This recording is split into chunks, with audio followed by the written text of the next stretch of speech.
여러분 안녕하십니까? YTN 뉴스 플러스 시작하겠습니다.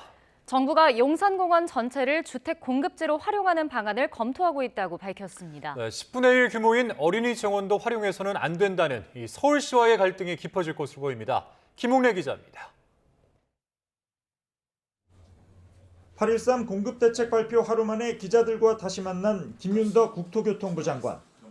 주택 공급에선 속도는 물론 물량도 중요하다고 강조했습니다. 크고 작은 그런 문제에 굴하지 않고 공급하겠다, 짓겠다. 요즘에 닥치고 짓는다 뭐 이런 표현 많이 하시던데요. 그런 속도와 물량에 대해서 전면적으로 진행하겠다는 것이고.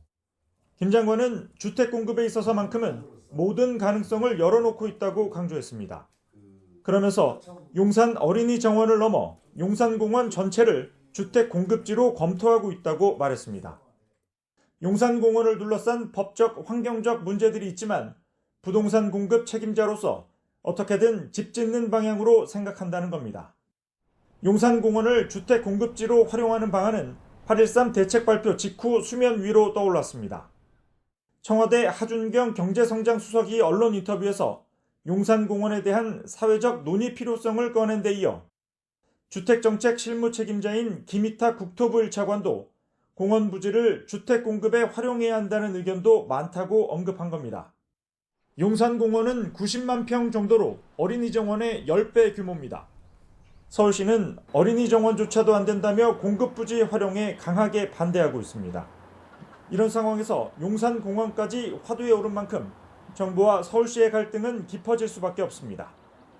김 장관은 다음 주 오세훈 시장을 직접 만나기로 했다지만 논의가 진전될 가능성은 희박해 보입니다.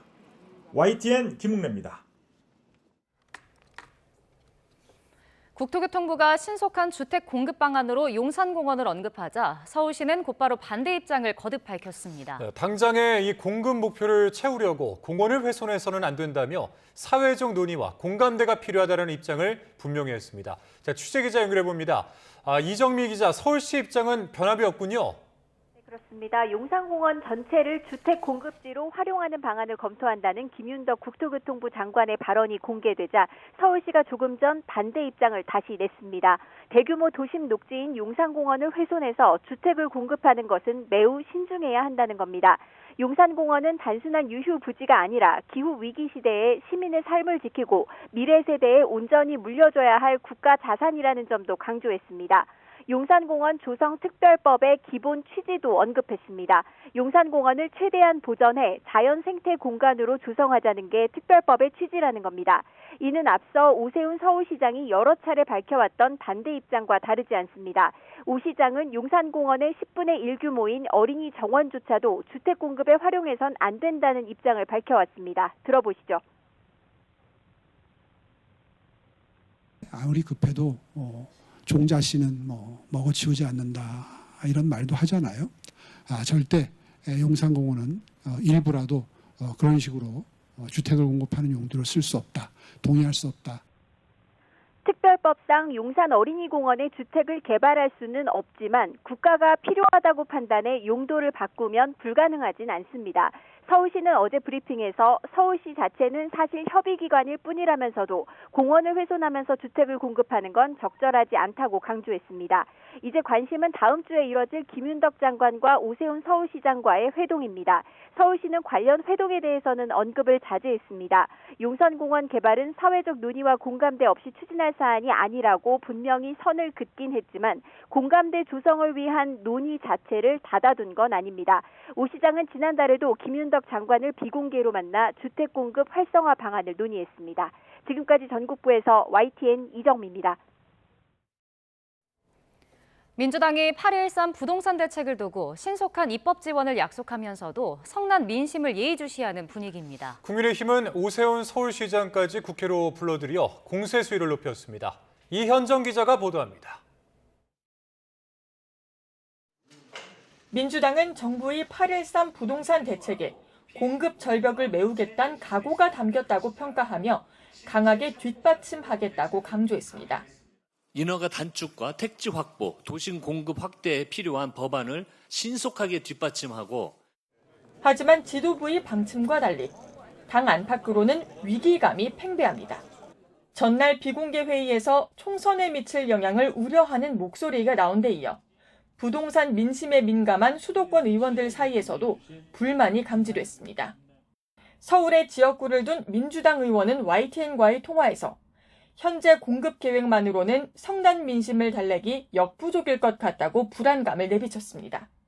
국민의힘은 오세훈 시장까지 국회 원내대표 회의에 불러들여 파상 공세를 펼쳤습니다. 오 시장은 서울시가 주택 공급의 발목을 잡는다는 지적에 박원순 시정 당시 무더기 구역 해제 탓이라고 일축했고, 착공 물량이 줄었다 하는 것은 바로 그 시절의 그 악영향이 지금도 미치고 있다는 것은 국민 여러분도 알고 계시고, 실거주 여부로 국민을 투기꾼으로 재단하는 획일적인 발상을 버리라며 정책 원점 재검토를 촉구했습니다. 국민의힘 지도부도 정부 대책을 재탕의 맹탕, 눈속이기 숫자 노름으로 혹평하며 공격 수위를 높였습니다. 새로 발표된 내용은 서울 강서구 1층 가구밖에 없는 것입니다. 국민을 현혹시키는 현란한 눈속임용 숫자 노름입니다. 국민의힘 한강벨트 의원들도 토론회까지 열며 세부담 증가가 전월세 대란으로 이어질 거라고 화력을 보탰습니다. 야당의 맹공에 여당 내 우려도 만만치 않은 상황이라 정부의 부동산 세제 개편안은 큰 폭의 손질이 불가피할 것으로 보입니다. 여기에 김윤덕 국토교통부 장관이 용산공원 전체를 주택 공급에 활용하는 방안을 검토하고 있다고 밝힌 것을 놓고도 갑론을박이 이어지고 있습니다. 여야의 셈법이 복잡해지는 가운데 부동산 민심이 올해 하반기 전국의 최대 뇌관으로 떠올랐습니다. YTN 이현정입니다. 이재명 대통령이 제왕적 대통령제에 문제가 많다며 국회 권한이 강화된 4년 중임제가 필요하다는 뜻을 밝혔다고 청와대가 전했습니다. 다만 야당 의원들과의 골프회동에서 언급된 것으로 알려진 분권형 대통령제나 임기 단축 개헌에 대해서는 선을 그었습니다. 홍민기 기자입니다. 이재명 대통령은 지난달 초 여야 중진 의원들과 골프 회동을 한 걸로 알려졌습니다. 야당 의원들은 이 자리에서 1987년 체제 이후 유지된 헌법을 고쳐야 한다며 개헌 얘기를 꺼냈습니다. 당시 참석했던 김태호 국민의힘 의원은 YTN에 지금 체제로는 누가 대통령이 되든 감옥에 갈 수밖에 없다며 권력과 책임을 나눠야 한다는 취지로 말했다고 설명했습니다. 또 이에 이 대통령이 전적으로 공감한다며 자신의 임기를 단축해서라도 할 마음이 있다고 답했다고 전했습니다. 개헌 시도가 현직 대통령의 연임을 위한 게 아니냐는 야당 비판에 대해서도 이 대통령은 그런 얘기가 우리 국민 수준에 통하겠느냐고 일축한 걸로 알려졌습니다. 해당 내용이 알려진 당일 대응을 삼갔던 청와대는 이튿날 원칙적 입장이라며 설명에 나섰습니다. 이 대통령은 제왕적 대통령제가 가진 문제점에 공감하고 있고 국회의 권한이 강화된 4년 중임제가 국민 수용성이 가장 높다고 본다는 겁니다. 구체적으로는 국회의 총리 추천제, 감사원 기능의 국회 이관 등이 방안으로 거론되는 걸로 전해졌습니다.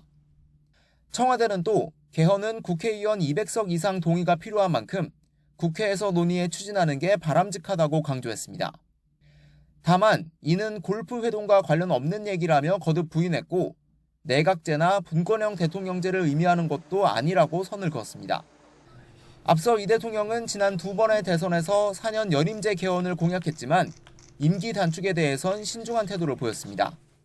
국가 최종 책임자의 임기 문제는 좀 신중하게 고려할 필요가 있습니다. 이에 대해 국민의힘은 지지율이 폭락하니 전국 전환을 시도하고 있다며 당장 연임 불가부터 선언하라고 날을 세웠고 더불어민주당은 별다른 입장을 밝히지 않았습니다. 이 대통령에 대한 부정평가가 취임 후 처음으로 긍정평가를 넘어서는 데드크로스를 기록했다는 여론조사 결과도 나오는 가운데 다시 수면 위로 떠오른 개헌 논의가 전국에 어떤 파문을 일으킬지 주목됩니다. YTN 홍민기입니다. 이혼한 최태원 SK그룹 회장과 노소영 아트센터 나비관장의 재산 분할 소송이 오늘 자정을 넘기면 그대로 확정됩니다. 법원이 판단한 분할 액수는 약 1조 원, 역대 최대 규모입니다. 현장에 취재기자가 나가 있습니다. 자, 김희영 기자. 네, 서울고등법원입니다. 네, 양측의 재산고 여부가 아직도 불분명한 겁니까? 네, 최태원 회장과 노소영 관장의 재산분할 확정 여부를 가릴 재산고 시한은 오늘 자정까지입니다. 이제 6시간 정도 남았는데요. 아직 두 사람은 재산고 여부에 대해 특별한 입장을 내놓지 않고 있습니다. 앞서 파기환송심은 최 회장이 노 관장에게 9,440억 원을 지급하라고 판결했습니다. 다만 경영권에 미칠 영향을 고려해 주식 자체 분할이 아닌 현금으로 지급을 명했습니다. 지급이 늦어지면 판결 확정 다음 날부터 연 5% 이자를 붙이도록 했습니다. 때문에 법조계에서는 재산고 실익이 크지 않다고 보면서도 만약 재산고가 이루어진다면 최 회장 쪽에서 낼 거란 전망이 우세합니다. 당장 재산 분할 규모가 확정되면 내야 하는 하루 1억 3천만 원 상당의 지연이자 부담을 덜고 현금 마련을 위한 시간 벌기 차원에서 가능성이 있다는 관측입니다. 네, 판결이 확정되면은 10년 가까이 이어졌던 소송도 모두 마무리될 텐데 그동안 어떻게 진행되었습니까? 네, 법적 공방이 시작된 건 지난 2017년입니다. 소송이 이어지면서 특히 재산 분할 규모가 화두가 됐습니다. 1심에서는 최 회장이 가진 SK 주식을 분할 대상이 아니라고 봤지만 2심에서는 노 관장 아버지인 노태우 전 대통령의 비자금 300억 원과 노 관장의 기여가 인정되면서 판단이 뒤집혔습니다. 이에 665억 원이었던 재산 분할금은 1조 3,808억 원으로 대폭 늘었습니다. 이후 대법원은 두 사람의 이혼은 확정했지만 노 전 대통령의 비자금은 불법이니 빼야 한다고 판결했고 사건을 돌려받은 파기환송심은 이를 따르면서도 노 관장의 가사노동 등 내조가 SK 주식 가치에 영향을 미쳤다며 분할 대상이란 판단은 유지했습니다. 그러면서 주가 상승을 고려해 분할 비율은 2대1, 판례에 따라 주가 평가 기준 시점은 항소심 변론 종결일로 잡았습니다. 오늘을 끝으로 길었던 법적 공방이 마무리될지 다시 대법원 판단을 받게 될지 관심이 집중됩니다. 지금까지 서울고등법원에서 YTN 김희영입니다.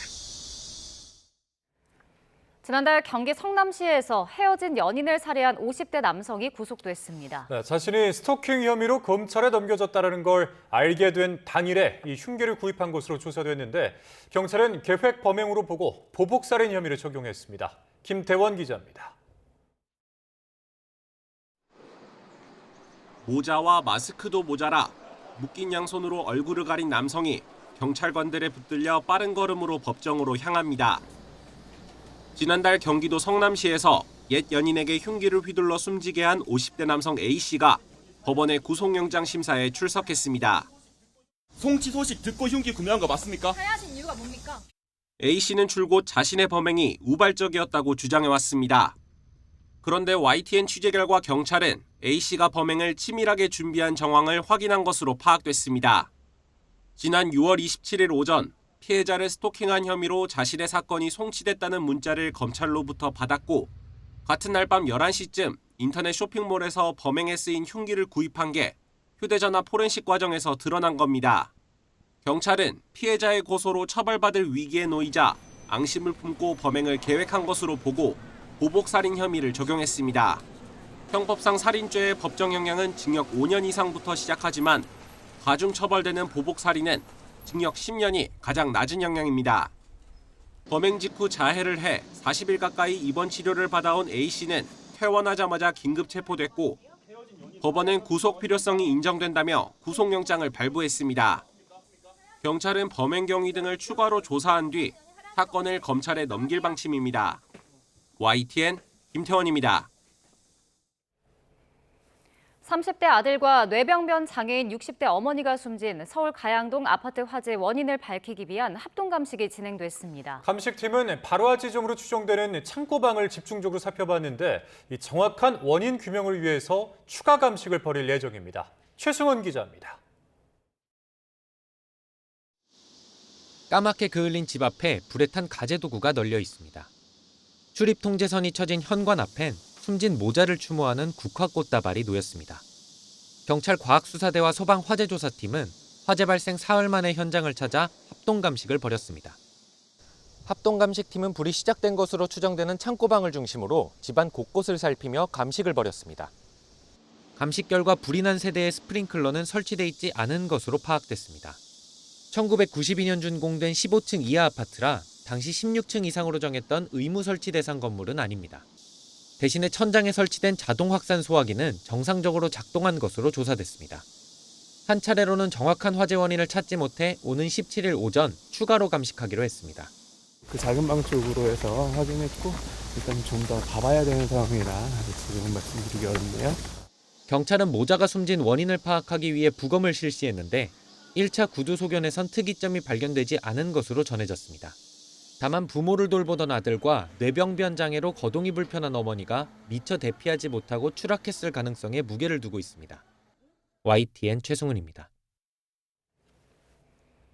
충남 천안의 교회에서 생활하던 11살 아이가 숨진 사건과 관련해 60대 목사가 구속 상태로 검찰에 넘겨졌습니다. 네, 아이의 사망 원인은 아직 밝혀지지 않았지만 이 발견 당시 체온이 무려 41.5도까지 치솟았던 것으로 확인됐습니다. 오승훈 기자입니다. 흰색 마스크를 쓴 피의자가 경찰서를 나와 계단을 걸어 내려옵니다. 학대 끝에 숨진 11살 남자아이가 머물던 천안의 한 교회 목사입니다. 아이는 왜 침대에 묶어놨나요? 고열과 탈진 증상 몰랐나요? 아동학대 혐의 인정하세요? 아이는 왜 죽은 겁니까? 경찰은 아이를 학대해 숨지게 한 혐의를 적용해 60대 목사를 구속 상태로 검찰에 넘겼습니다. 아이가 발견될 당시 목사의 신고를 받고 출동한 구급대원 활동 일지입니다. 양측 손목과 발목에 묶인 흔적과 멍이 있다고 기재돼 있습니다. 또 의식저하 증세와 함께 체온이 41.5도까지 치솟았고 동공 축소 등 반응이 확인되지 않는다는 기록도 있습니다. 경찰은 숨진 아이가 30여 시간 동안 침대에 결박돼 있었던 것으로 보고 있습니다. 국과수 부검 결과 아이를 묶었던 흔적은 남아 있었지만 정확한 사망 원인은 밝혀지지 않았습니다. 골절이나 장기 손상 등은 발견되지 않으면서 정밀 검사를 거쳐 최소 2주가 지난 뒤에야 결과가 나올 것으로 전망됩니다. 경찰은 숨진 아이의 50대 외할머니도 아동학대 치사 등 혐의로 구속한 뒤 사건 경위를 조사하고 있습니다. 외할머니는 지난 2024년 아동학대 혐의로 처벌을 받았지만 최근까지 교회에서 숨진 아이와 함께 지내온 것으로 알려졌습니다. 경찰은 수사가 마무리되는 대로 점검단을 구성하고 같은 사례가 반복되지 않도록 전반적인 문제점과 개선점을 살펴보겠다고 밝혔습니다. YTN 오승훈입니다. 말복인 오늘 33도 안팎의 무더위 속에 삼계탕집은 보양식을 찾는 시민들로 북적였습니다. 서울은 낮 한때 다시 폭염주의보가 내려졌습니다. 정혜연 기자입니다. 한복더위의 마지막 고비인 말복. 강한 햇살에 덥고 습한 수증기까지 뒤섞여 다시 더워졌습니다. 삼계탕집은 보양식으로 더위를 달래려는 시민들로 일찍부터 북적였습니다. 오늘 말복이라서 더위를 이겨내려고 삼계탕을 먹으러 왔고 삼계탕 먹으니까 몸이 더 건강해지는 것 같아요. 서울은 낮 한때 다시 폭염주의보가 발효됐고 동대문과 구로구 등 일부 지역에서 체감온도가 33도를 웃돌았습니다. 경기와 충청, 남부 내륙도 35도 안팎의 체감더위가 기승을 부렸습니다. 40도의 극한 더위가 꺾이고 열대야가 주춤하는 가운데 다시 기온이 오름세를 보인 건 한반도 상공에 가득 찬 수증기 때문입니다. 극한 폭염은 꺾였지만 남쪽에서 불어오는 덥고 습한 바람 때문에 공기 중의 습도가 크게 높아졌습니다. 한낮에 찜통더위로 이어지며 온열 질환 위험이 커질 수 있어 주의가 필요합니다. 높은 습도는 광복절 연휴에도 계속될 가능성이 있습니다. 연휴 기간 전국 곳곳에 소나기나 비가 내리며 기온이 다소 내려가지만 수증기 탓에 체감 온도는 더 높게 나타날 수 있습니다. 밤 사이에도 일부 지역은 25도를 웃돌며 열대야 수준의 밤 더위가 나타나겠습니다. 특히 연휴가 지난 다음 주에는 서울 낮 기온이 34도까지 예보돼 있어 폭염특보 수준의 무더위는 당분간 더 이어질 전망입니다. YTN 정혜연입니다. 국방부가 최근 가뭄으로 용수 확보에 어려움을 겪고 있는 남부 지역에 오늘부터 급수 지원에 나섰습니다. 국방부는 각 군이 보유하고 있는 급수지원 차량 가운데 육군 80세대, 해군 10대 등 모두 115대를 동원해 가뭄 지역에 용수를 공급할 예정이라고 밝혔습니다. 이를 위해 지자체 등 관계기관과 협조해 지역별 가뭄 상황과 용수 수요를 면밀하게 파악해 필요한 지역에 신속 배치하고 추가 지원이 필요할 경우 군 가용 자원을 추가 투입하는 방안도 검토할 계획입니다. 오랜 가뭄이 이어진 남부지방에 광복절 연휴 모처럼 단비가 내립니다. 남쪽에서 수증기 통로가 열리면서 남해안과 지리산 부근에는 200mm 이상의 많은 비가 예보됐는데 일부 지역에는 기습적인 호우가 나타날 수 있어 주의가 필요합니다. 김민경 기자입니다. 광복절 연휴 전국에 비가 내립니다. 특히 오랜 가뭄이 이어진 남부지방에 많은 비가 집중될 전망입니다. 부산과 울산, 경남에는 많게는 100mm 이상, 경남 남해안과 지리산 부근에는 200mm가 넘는 비가 예보됐습니다. 전남 남해안과 제주 산간에도 150mm 이상의 비가 예상됩니다. 이번 비는 중국에서 다가오는 저기압의 영향으로 내립니다. 특히 저기압과 우리나라 동쪽 고기압 사이로 강한 남풍인 하층 제트가 발달하면서 남쪽에서 한반도로 수증기 통로가 만들어집니다. 여기에 주변 바다의 높은 수온까지 더해져 수증기 공급이 활발해지고 습한 공기가 지리산 등 높은 지형을 타고 상승하면서 비구름이 더욱 강하게 발달할 수 있습니다. 이번에 형성되는 하층 제트의 강도가 굉장히 강할 것으로 예상이 돼서 일부 남부지방이나 지형적 영향을 받는 지역들, 남해안과 지리산이 대표적으로 이제 대두가 되게 되는데요. 그 지역을 중심으로는 매우 강한 비가 내릴 가능성에 무게중심을 두고 있습니다. 특히 전남 남해안과 지리산 부근은 15일 밤부터 16일 낮 사이 시간당 50mm 이상의 강한 비가 집중될 가능성이 있습니다. 가뭄 지역에는 반가운 단비지만 짧은 시간 강한 비가 쏟아지면 산사태나 토사 유출 등 2차 피해로 이어질 수 있어 주의가 필요합니다. 반면 중부지방은 상대적으로 비가 적어 수도권과 강원의 강수량은 최대 30mm에 그치겠습니다. 기상청은 연휴가 지나 비구름이 물러난 뒤에는 기온이 다시 오르면서 폭염과 열대야가 나타날 가능성이 있는 걸로 보고 있습니다. YTN 김민경입니다. 트럼프 미국 대통령이 미국에 투자한 외국 조선업체 초기 선박 최대 2척을 본국에서 건조할 수 있도록 허용하는 파격적인 조치를 내놨습니다. 한미 조선업 협력 프로젝트인 이른바 마스가가 강력한 추진력을 얻게 되면서 우리 기업들의 수혜가 본격화될 전망입니다. 권영희 기자입니다. 막강한 해양 패권을 쥐었던 미국은 조선업 인프라가 붕괴되면서 심각한 안보 위기에 직면했습니다.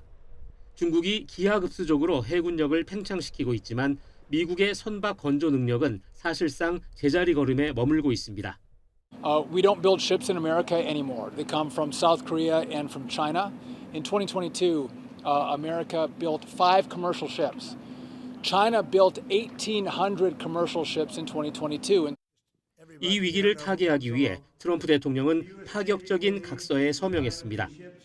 미국 내에 조선소를 짓거나 인수한 외국 기업에 한해 초기 선박 최대 2척은 본국에서 건조하도록 허용했습니다. 이른바 핀란드 모델로 불리는 이 조치는 자국 내 건조를 엄격히 강제하던 존스법의 빗장을 한시적으로 풀어준 겁니다. 당장 함정 확보가 시급한 미 행정부가 세계 최고 수준의 건조 역량을 갖춘 우리 조선업계에 전략적 러브콜을 보낸 셈입니다. We're going to also buy some ships that are made outside of the area. 이번 결정으로 양국이 추진 중인 미국 조선업 재건 프로젝트 마스가도 강력한 동력을 얻게 됐습니다.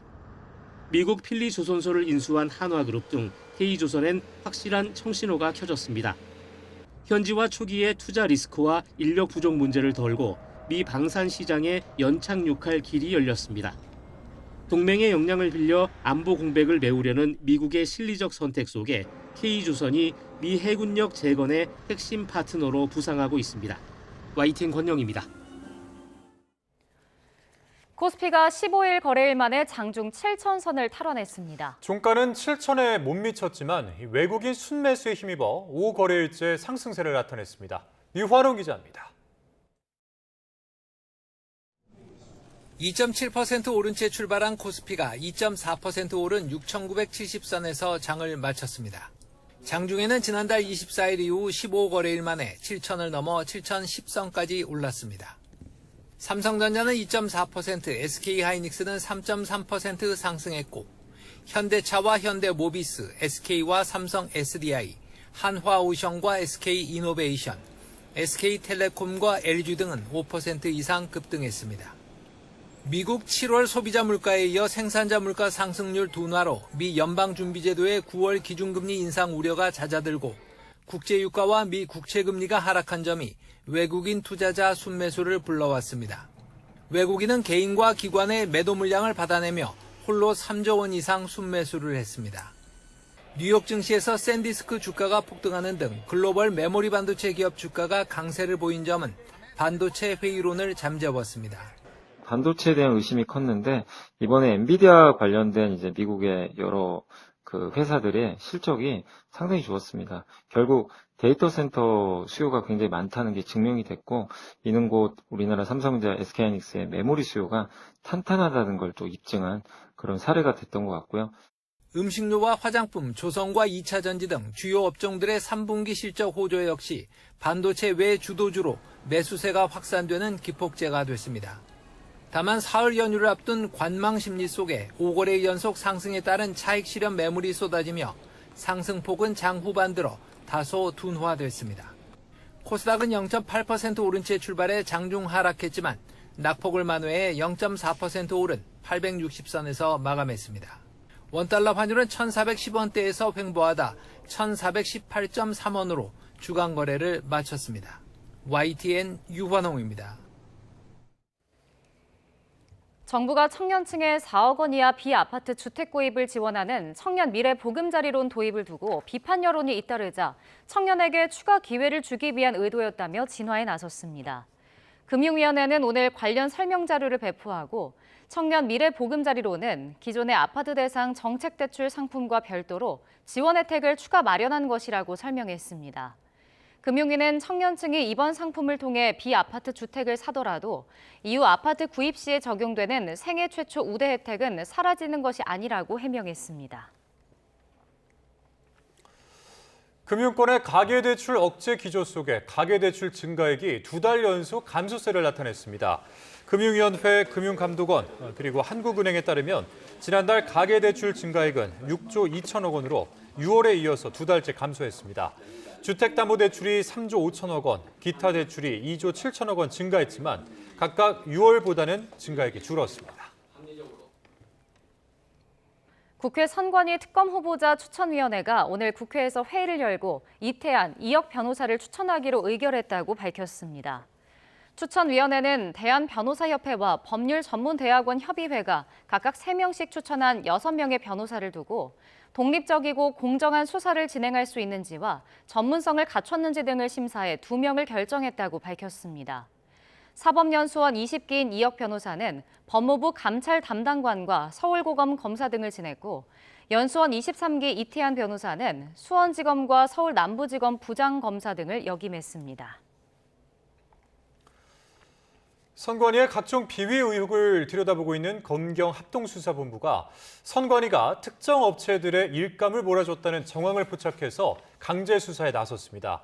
합수본은 오늘 입찰 방해와 업무상 배임 등 혐의로 경기 과천 중앙선관위를 비롯한 서울 경기선관위 입찰에 참여한 업체들을 압수수색했습니다.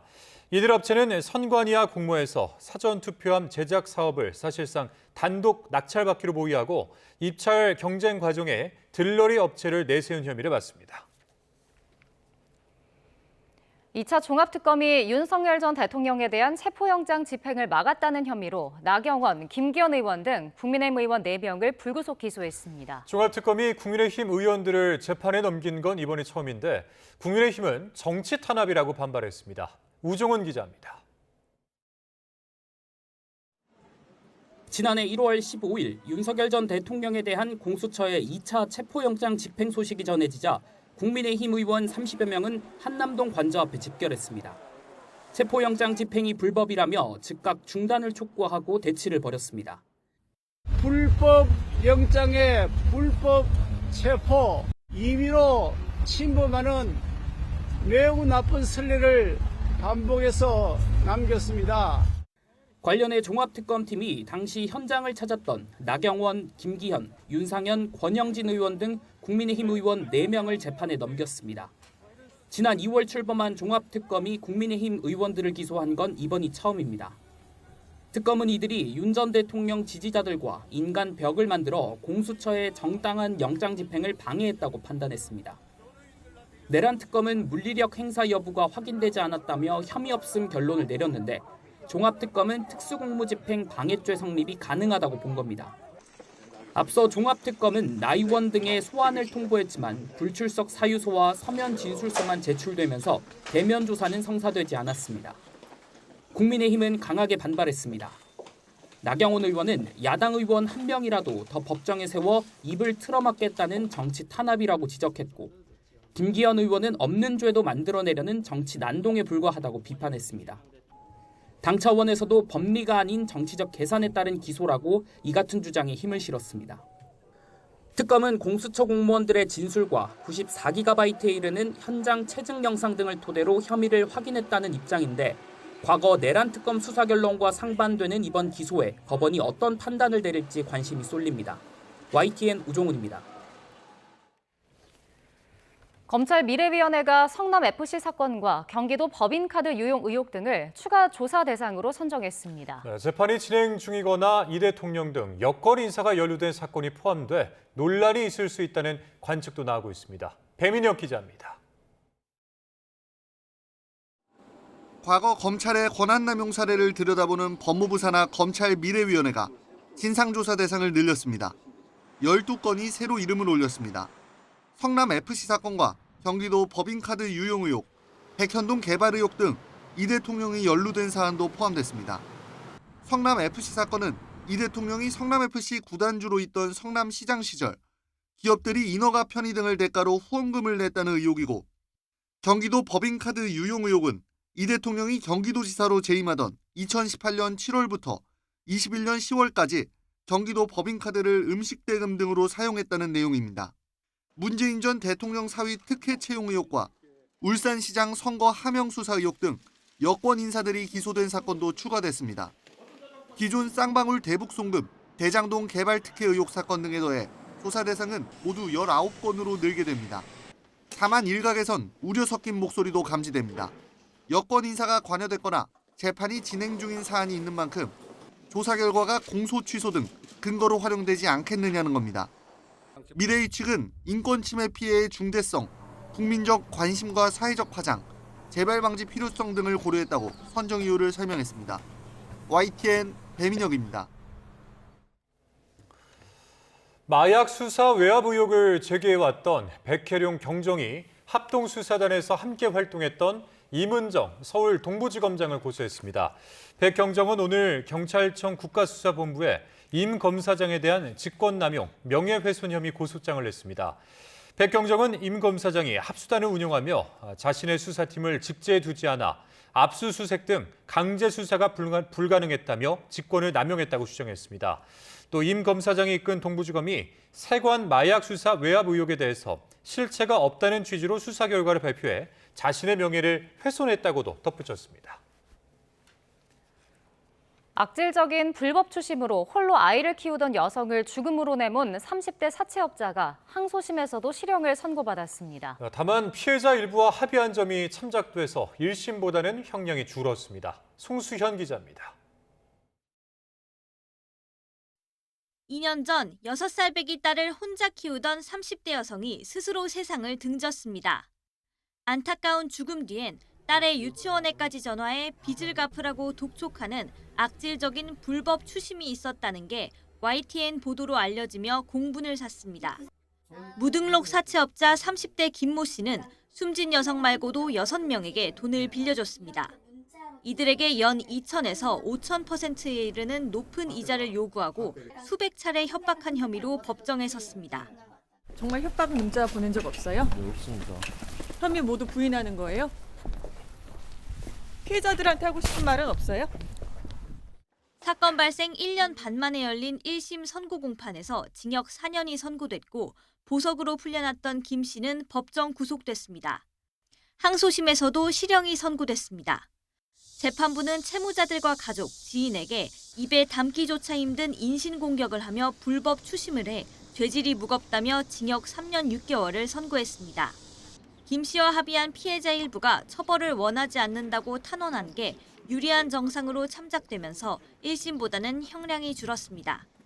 재판부는 그러면서도 합의금만으로 피해자들의 고통이 회복될 수 있을지 의심스럽다고 김 씨를 꾸짖었습니다. 항소심 결심 공판에서 징역 8년을 구형했던 검찰은 판결문을 검토한 뒤 상고 여부를 결정할 방침입니다. YTN 송수연입니다. 피해 학생이 사망한 학교폭력 소송을 막고도 재판에 출석하지 않아 패소하게 만든 권경의 변호사가 유족에게 고소당했습니다. 서울 서초경찰서는 어제 고 박주원 양 어머니 이기철 씨 측으로부터 권 변호사의 사기 혐의 고소장을 접수했습니다. 유족 측은 권 변호사가 의뢰인을 속이고 수임료를 챙겼다고 주장하는 것으로 알려졌습니다.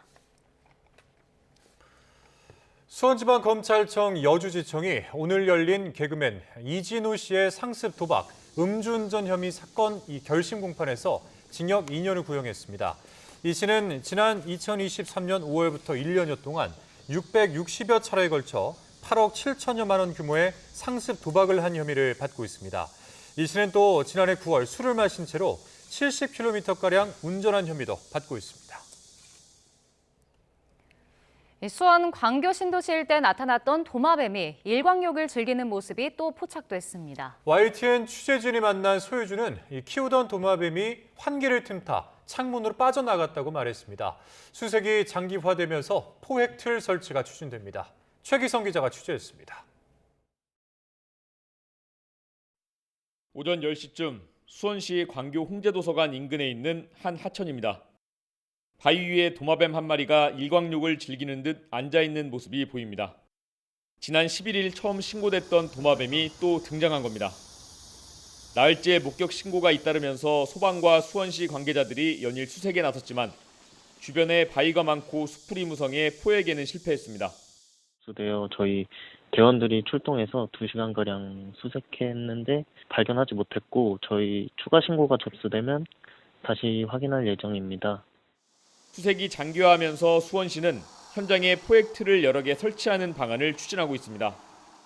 취재진이 수색 현장에서 만난 소유주는 도마뱀 길이가 1m까지는 되지 않는다면서 몸통이 농구공보다 작고 꼬리까지 해도 길이가 70cm 정도라고 주장했습니다. 유실 경위에 대해선 환기하려고 열어둔 창문 방충망 틈 사이로 도마뱀이 빠져나갔다고 말했습니다. 하지만 해당 도마뱀이 국제적 멸종위기종 2급인 나일왕 도마뱀으로 추정되는 데다 포획이 늦어지면서 주민 불안은 여전합니다. 여기에 연일 소방대원과 시청 공무원이 수색에 동원되는 등 행정력 투입도 이어지고 있는 상황입니다. YTN 최기성입니다. 민주당 당권 주자들이 전체 권리당원의 70% 이상이 집중된 호남과 수도권 표심을 잡기 위해 막판 총력전에 나섰습니다. 지도부 마지막 회의에선 모처럼 단합을 강조하는 목소리가 나오기도 했지만 신경전은 계속됐습니다. 보도에 표정우 기자입니다. 전당대회를 코앞에 두고 당권 주자들은 막판 현장 행보에 나섰습니다. 호남과 서울, 경기에 권리당원의 10명 중 7명이 몰려있는 만큼 김민석, 정청래 후보는 수도권 바닥 민심을 다지며 자신이 이재명 정부와 가장 호흡이 맞는 당대표라고 거듭 강조했습니다. 호흡이 잘 맞는 당대표로 입증된 건 정청래 하나입니다. 이재명 대통령이 되고 나서 당대표는 혼자 있으니까. 제가 같이 일을 할 수 있는 것도 김대중, 이재명에게서 공통되는 민생, 실용, 합리, 약간 그리고 통합. 이것이 맞기 때문에 저도 같이 하는 것이고. 송영길 후보는 호남을 돌며 표심을 공략했는데 거칠었던 후보 간 설전에선 한 발 물러서는 모습도 나왔습니다. 송 후보는 전날 정 후보를 향해 붕어 IQ라는 표현을 쓴 데 대해 같은 당 동지에게 쓸 말은 아니었다며 사과했습니다. 경선 과정에서 개파 간 충돌이 이어졌던 현 지도부도 마지막 회의에선 모처럼 한 목소리로 단합을 강조했습니다. 생각이 다를 때도 있었습니다. 그러나 그 다름은 더 나은 답을 찾기 위한 과정이었다고 생각합니다. 민주 당원들과 지지자들이 단결하고 통합해야 합니다. 당원과 지지자를 편가르고 따돌리고 쳐내거나 심지어 배제하고 제거하는 행위는 결코 없어야 합니다. 하지만 일부 신경전은 계속됐습니다. 당 선관위가 대리투표 의혹을 받는 정청래 후보 지지 모임 단장에 대해 제명 제소를 의결하자 정 후보는 소명 절차조차 거치지 않은 불공정한 결정이라며 반발하기도 했습니다. 호남과 수도권의 당심, 여기에 국민 여론조사까지 더해지면서 당권 경쟁은 이제 최종 승부만을 남겨두고 있습니다. 무엇보다도 과반 득표로 승부가 바로 결정될지 아니면 선호투표 적용까지 이어질지도 관심입니다. YTN 표정우입니다. 국회 토론회 개최 과정에서 5.18 폄훼 논란을 빚은 국민의힘 이진숙 의원이 기자회견을 자청하고 나서면서 또 설화에 휩싸였습니다. 더불어민주당은 동료라고 부르기도 부끄럽다며 곧바로 제명 결의에 나섰고 국민의힘은 곤혹스러운 분위기가 역력합니다. 보도에 부장원 기자입니다. 5.18을 재조명하겠다며 열린 국회 토론회에서는 시작부터 왜곡된 역사인식과 극단적 발언들이 여과 없이 쏟아졌습니다. 광주에서 있었던 그 열흘간의 그 소요 사태입니다. 무조건 전두환이라는 사람에게 다 뒤집어 씌웠습니다. 지금도 뭐라고 그래요? 전두환 살인마 이렇게 얘기하죠. 참석자 항의는 몸싸움으로 먼저 경찰까지 출동했지만 공동 주최자로 이름을 올린 국민의힘 이진숙 의원은 아랑곳하지 않았습니다. 5.18이 과연 그런 영역이 되는 것이 자유대한민국에서 바람직한 일인가? 이 의원은 논란이 일파만파 번지자 하루 만에 기자회견을 자청했는데 역시 한치도 물러서지 않았습니다. 5.18이 성역을 넘어 신화가 된 것이냐며 헌법 정신에 담겠다면서 토론도 하면 안 된다는 건 어불성설이라고 맞받은 겁니다. 김정은의 서울 방문을 환영하는 모임이 서울 한복판 광화문에서 열렸을 때 어제 5.18 학술 토론회만큼 비판을 받았나? 논란을 빚은 표현이나 발표 내용은 자신이나 당의 견해가 아니라고 선을 그었지만 지도부 차원의 경고에도 또다시 돌출 발언을 내놓으면서 국민의힘도 곤혹스러운 표정입니다. 개별 의원의 좀 일단 토론회지만 당에서는 그 토론회에 대해서 되게 부적절하다고 보고 있고 더불어민주당은 차마 동료라고 부르기도 부끄러울 지경이라며 예고한 대로 소속 의원 전원 명의로 제명 촉구 결의안을 제출했습니다. 소속 정당에서도 반대를 했는데도 저것을 강행하는 이런 모습들, 정상적이고 합리적인 방법으로는 개조가 불가능한 함량 미달의 정치인이다. 5.18 단체들도 국회 항의 방문과 관련자 형사고발까지 검토하고 나서면서 파장은 걷잡을 수 없이 번지는 모습입니다. YTN 부장원입니다. 코레일이 추석 연휴를 맞아 9월 3일부터 연휴 승차권 예매를 시작합니다. 이번 승차권 예매 대상은 9월 23일부터 27일까지 5일간 운행하는 열차로 모바일 앱 코레일 플러스와 홈페이지의 명절 예매 전용 웹페이지를 통해 비대면으로 진행됩니다. 고령자와 장애인 등 교통약자 사전 예매는 9월 3일에서 4일 이틀간 오전 9시부터 오후 3시까지 진행됩니다. 7일부터 11일까지는 아침 7시부터 오후 1시까지 경로, 장애인, 국가 유공자를 포함한 모든 국민을 대상으로 예매가 진행됩니다. 지난해보다 열흘 빠른 추석 연휴를 맞아 백화점 업계가 오늘부터 일제히 추석 선물 세트 사전 예약 판매에 돌입합니다. 롯데백화점은 다음 달 3일까지 전국 점포에서 축산물과 수산물, 과일 등 190여 개 품목을 최대 50% 할인 판매하고 현대백화점도 같은 기간 300여 종 선물 세트를 25% 할인합니다. 신세계백화점은 다음 달 6일까지 사전 판매를 진행하는데 품목 수를 지난해보다 25% 늘리고 경매 직접 참여해 가격 부담을 낮춘 실속형 상품도 마련했습니다. 명품을 위조해서 만든 화장품에서 안전 기준을 초과한 유해 물질이 검출됐습니다. 독성 물질인 메탄올이 기준치보다 400배 넘게 나온 경우도 있었습니다. 보도에 황윤태 기자입니다. SNS 라이브 방송으로 가짜 화장품을 팔던 현장에 경찰들이 들이닥칩니다. 명품 브랜드를 위조한 화장품을 정가의 10% 가격으로 팔던 일가족을 검거한 겁니다.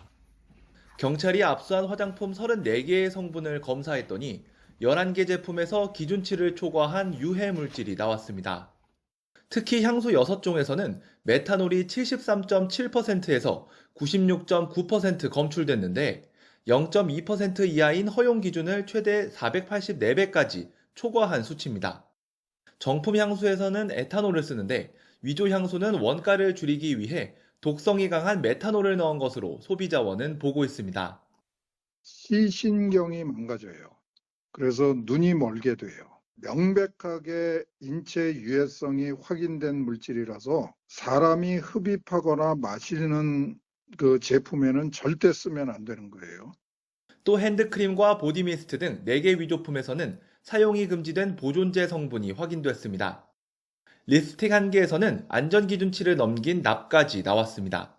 제품 가격이 시중 가격보다 지나치게 저렴하면 위조 상품일 가능성이 있으므로 구매 시 각별히 주의하여야 합니다. 소비자원은 공식 홈페이지나 매장 등 인증된 판매처를 통해 제품을 구매하고 출처가 불분명한 위조 상품은 사용을 즉시 중단하라고 당부했습니다.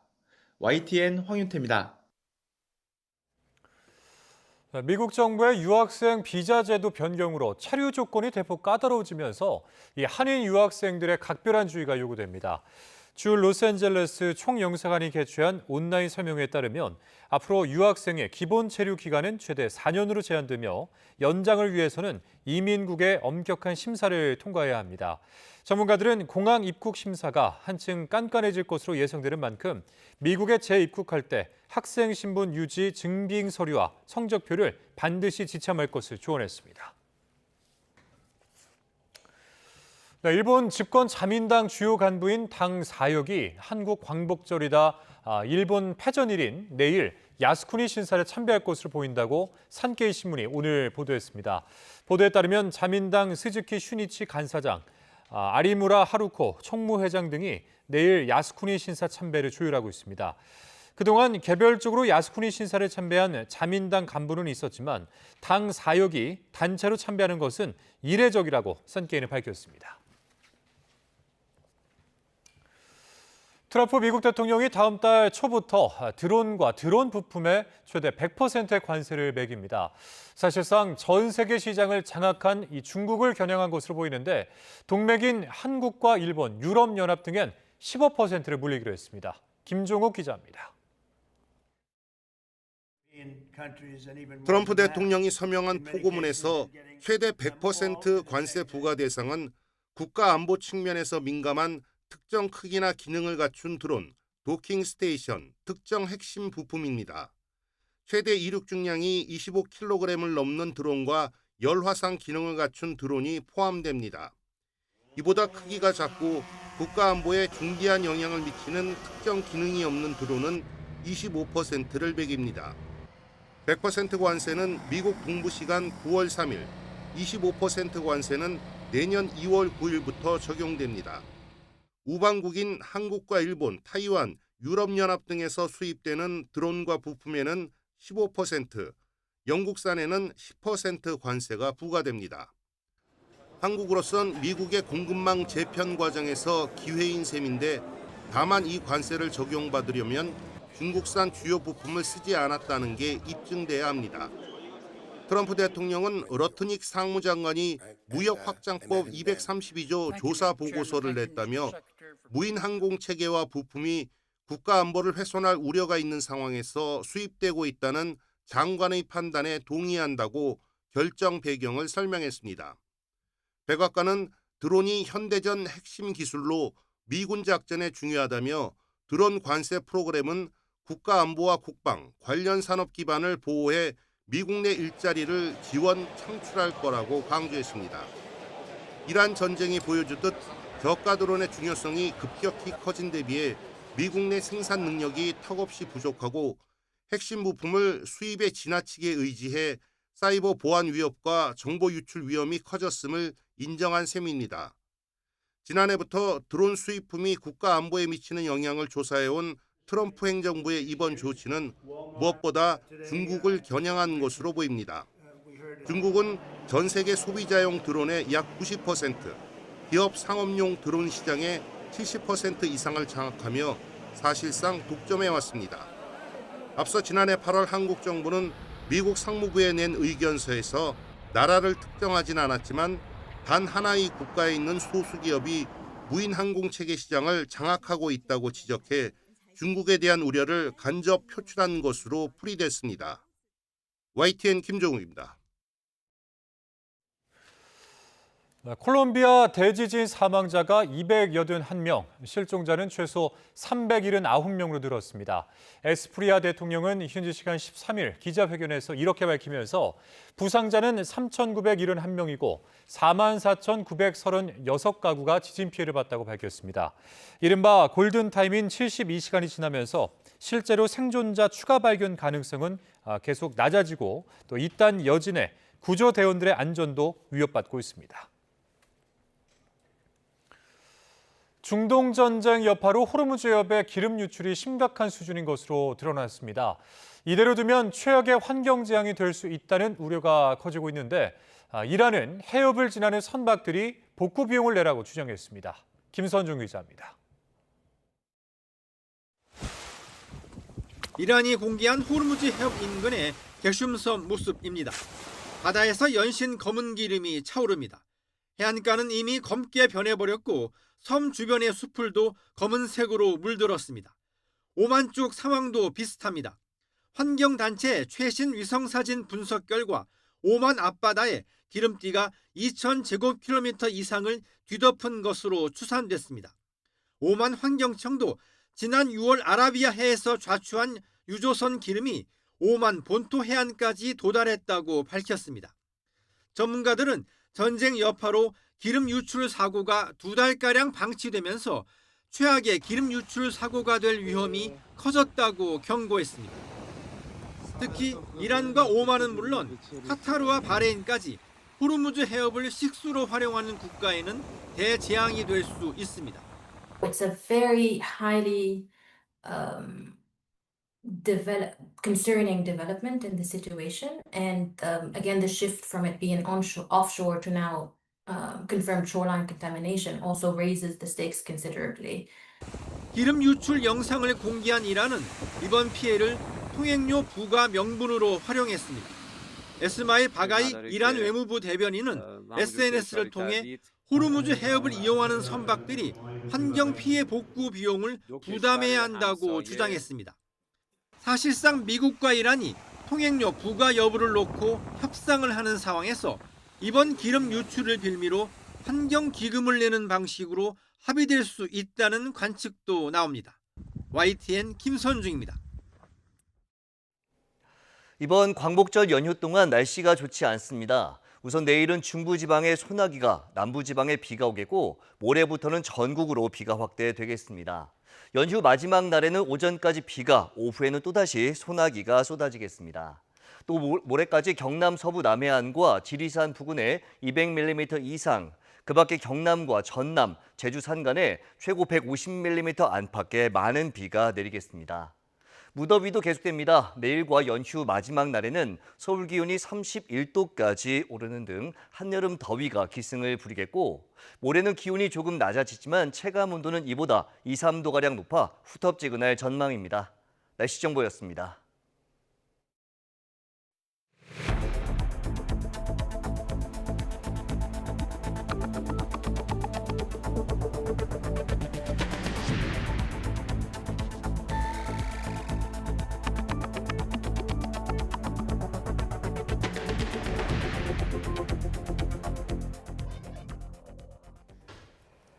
정부가 용산공원 전체를 주택 공급지로 활용하는 방안을 검토하고 있다고 밝혔습니다. 10분의 1 규모인 어린이 정원도 활용해서는 안 된다는 서울시와의 갈등이 깊어질 것으로 보입니다.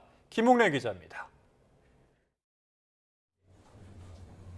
8.13 공급대책 발표 하루 만에 기자들과 다시 만난 김윤덕 국토교통부 장관.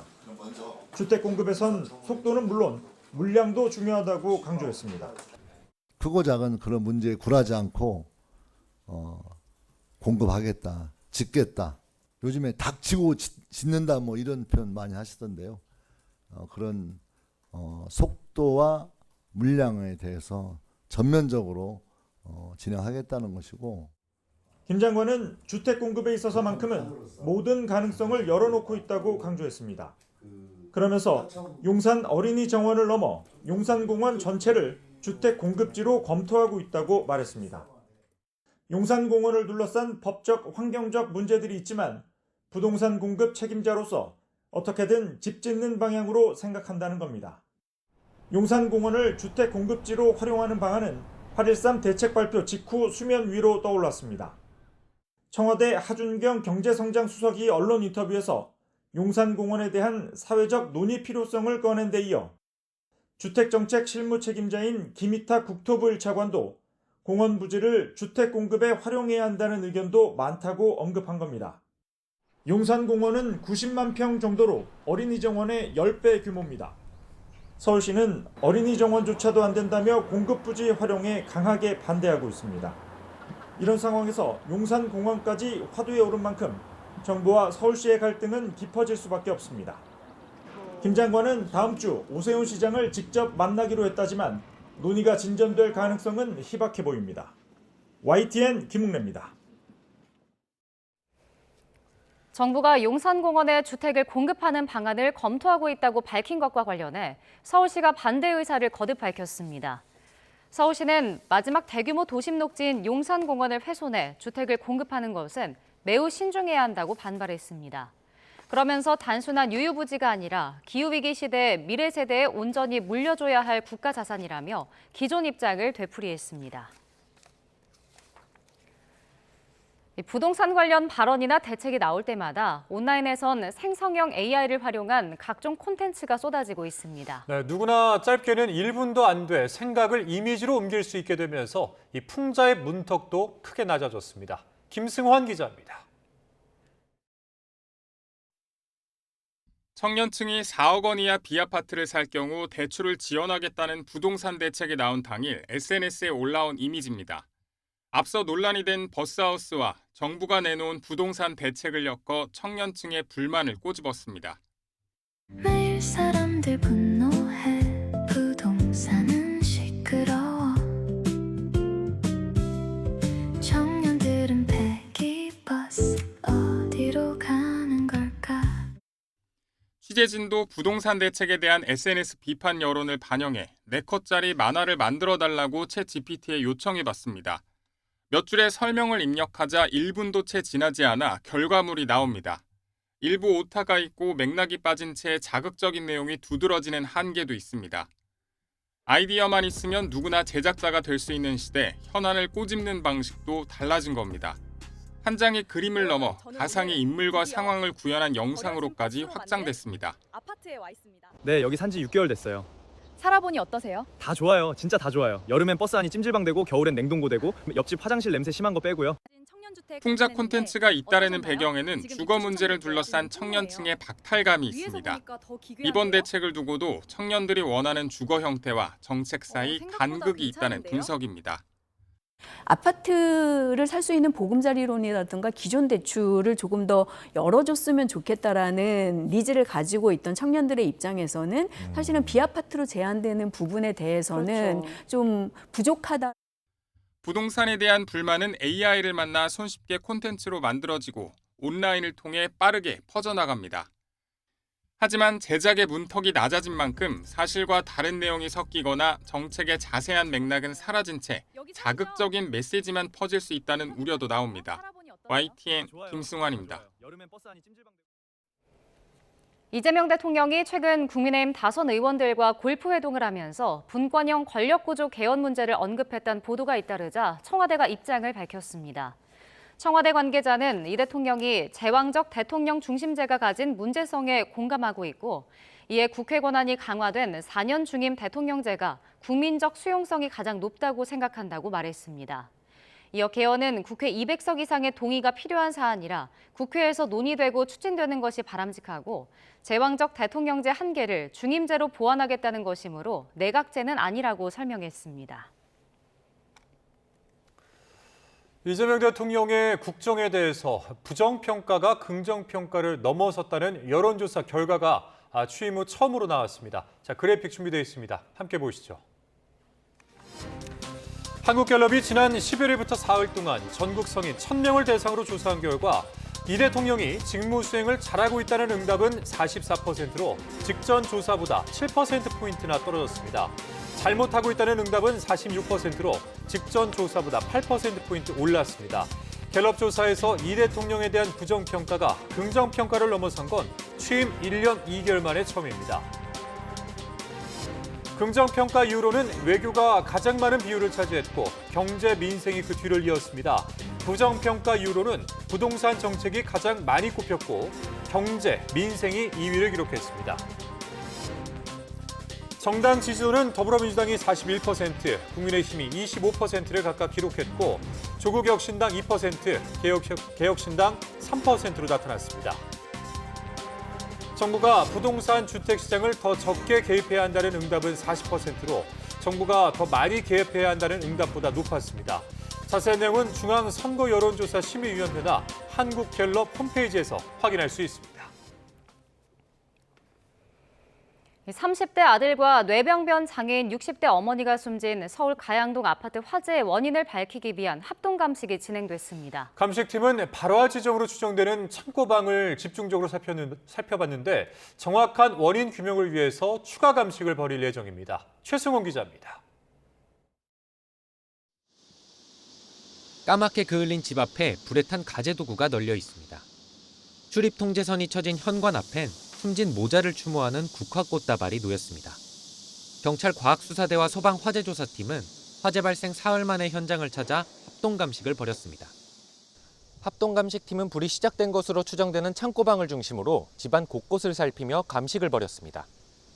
감식 결과 불이 난 세대의 스프링클러는 설치돼 있지 않은 것으로 파악됐습니다.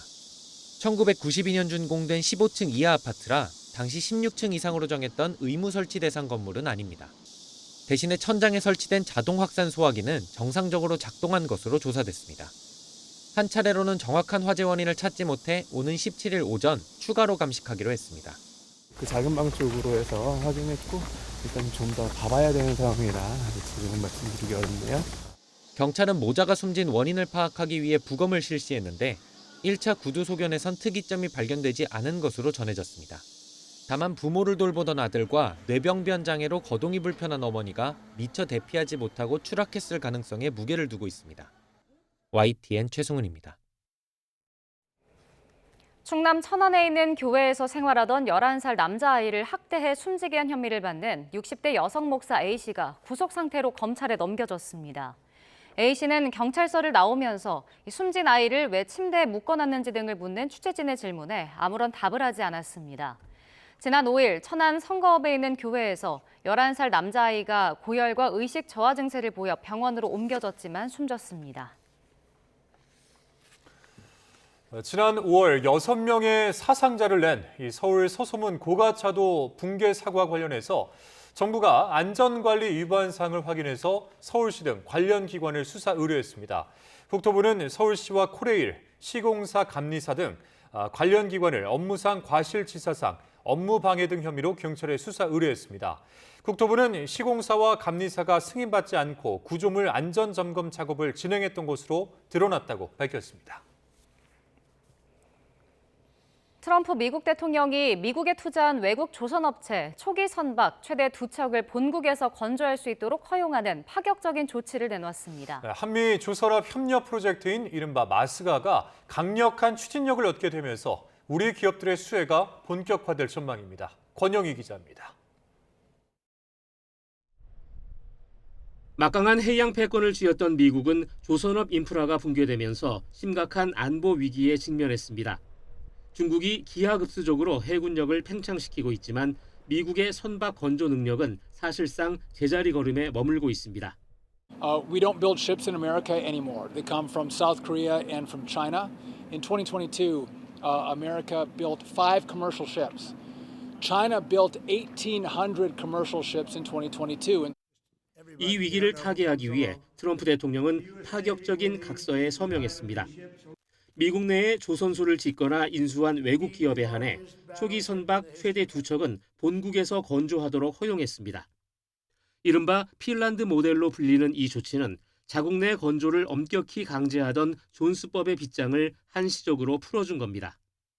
당장 함정 확보가 시급한 미 행정부가 세계 최고 수준의 건조 역량을 갖춘 우리 조선업계에 전략적 러브콜을 보낸 셈입니다.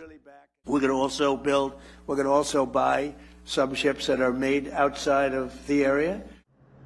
이번 결정으로 양국이 추진 중인 미국 조선업 재건 프로젝트 마스가도 강력한 동력을 얻게 됐습니다. 미국 필리 조선소를 인수한 한화그룹 등 K조선엔 확실한 청신호가 켜졌습니다. 현지화 초기의 투자 리스크와 인력 부족 문제를 덜고 미 방산 시장에 연착륙할 길이 열렸습니다. 동맹의 역량을 빌려 안보 공백을 메우려는 미국의 실리적 선택 속에 K조선이 미 해군력 재건의 핵심 파트너로 부상하고 있습니다. YTN 권영입니다. 김정관 산업통상부 장관이 빌 게이츠 테라파워 이사회 의장을 만나 한국 기업의 소형 모듈 원자로 SMR 사업 참여 확대 방안을 논의했습니다. 산업통상부는 오늘 서울에서 게이츠 이사장과 만난 김 장관이 테라파워의 비전을 현실로 구현할 중추적인 역할을 한국 기업이 할 수 있다고 말했다고 밝혔습니다. 김 장관은 SMR 표준화 보급을 위해선 한국의 신뢰성 높은 공급망과의 결합이 필수라며 대기업의 주기기 공급 역량과 중소 중견기업의 제조 생태계를 한국의 강점으로 꼽은 것으로 전해졌습니다. 대한항공에서 이 소유자가 탑승하지 않았는데도 수화물을 항공편에 실어 보내는 보안 사고가 발생한 사실이 뒤늦게 드러났습니다. YTN 취재 결과 지난달 8일 인천국제공항을 출발해 미국 애틀란타 국제공항으로 가는 대한항공 항공편이 소유자 없는 수화물인 무주 수화물을 싣고 비행한 것으로 확인됐습니다. 당시 소속 승무원이 근무를 위해서 수화물을 위탁해뒀다가 비행 일정이 변경되며 항공편에 탑승하지 않았는데 보안 검색 과정에서 이 수화물을 걸러내지 못해서 사고가 일어난 것으로 파악됐습니다. 수원 광교 신도시 일대에 나타났던 도마뱀이 일광욕을 즐기는 듯한 모습이 또 포착됐습니다. YTN 취재진이 만난 이 소유주는 키우던 도마뱀이 환기를 틈타 창문으로 빠져나갔다고 말했는데 수색이 장기화되면서 포획틀 설치가 추진됩니다. 최기성 기자가 취재했습니다. 오전 10시쯤 수원시 광교 홍제도서관 인근에 있는 한 하천입니다. 바위 위에 도마뱀 한 마리가 일광욕을 즐기는 듯 앉아있는 모습이 보입니다. 지난 11일 처음 신고됐던 도마뱀이 또 등장한 겁니다. 나흘째 목격 신고가 잇따르면서 소방과 수원시 관계자들이 연일 수색에 나섰지만 주변에 바위가 많고 수풀이 무성해 포획에는 실패했습니다. 저희 대원들이 출동해서 2시간가량 수색했는데 발견하지 못했고 저희 추가 신고가 접수되면 다시 확인할 예정입니다. 수색이 장기화하면서 수원시는 현장에 포획틀을 여러 개 설치하는 방안을 추진하고 있습니다. 취재진이 수색 현장에서 만난 소유주는 도마뱀 길이가 1m까지는 되지 않는다면서 몸통이 농구공보다 작고 꼬리까지 해도 길이가 70cm 정도라고 주장했습니다. 유실 경위에 대해선 환기하려고 열어둔 창문 방충망 틈 사이로 도마뱀이 빠져나갔다고 말했습니다. 하지만 해당 도마뱀이 국제적 멸종위기 중 2급인 나일왕 도마뱀으로 추정되는 데다 포획이 늦어지면서 주민 불안은 여전합니다. 여기에 연일 소방대원과 시청 공무원이 수색에 동원되는 등 행정력 투입도 이어지고 있는 상황입니다. YTN 최기성입니다. 내일 광복절을 맞아 서울 도심 곳곳에서 대규모 집회가 예고돼 교통 혼잡이 예상됩니다. 서울경찰청은 내일 낮 1시부터 광화문 일대 보수단체가 대규모 집회를 열고 오후 4시부터는 신교 교차로까지 행진한다며 서울경찰청 교차로에서 구세군 교차로까지 양방향 통행이 통제된다고 밝혔습니다. 또 낮 1시 반부터 진보단체가 율곡로, 사직로 일대에서 집회를 연 뒤 오후 2시 반부터 안국교차로에서 종각교차로를 거쳐 서울광장까지 행진한다며 행진 동안 을지로 입구 교차로에서 시청교차로 방향 차량이 통제된다고 설명했습니다. 파산 위기에 몰렸던 홈플러스가 재개장 첫날 100억 원이 넘는 매출을 올린 것으로 파악됐습니다. 업계와 노동조합에 따르면 홈플러스는 어제 106억 2,800만 원의 매출을 기록했습니다. 전국 67개 매장에서 올린 매출은 80억 7,800만 원, 온라인 주문 매출은 8억 4,800만 원이었습니다. 고비는 넘겼지만 연일 이어지는 폭염에 야외 작업자들의 온열 질환 위험이 여전합니다. 네, 그런데 가장 위험했던 이 폭염 중대경보 상황에서도 온열 질환 제로를 달성한 사업장이 있습니다. 어떤 방식으로 대응하는지 홍성욱 기자가 취재했습니다.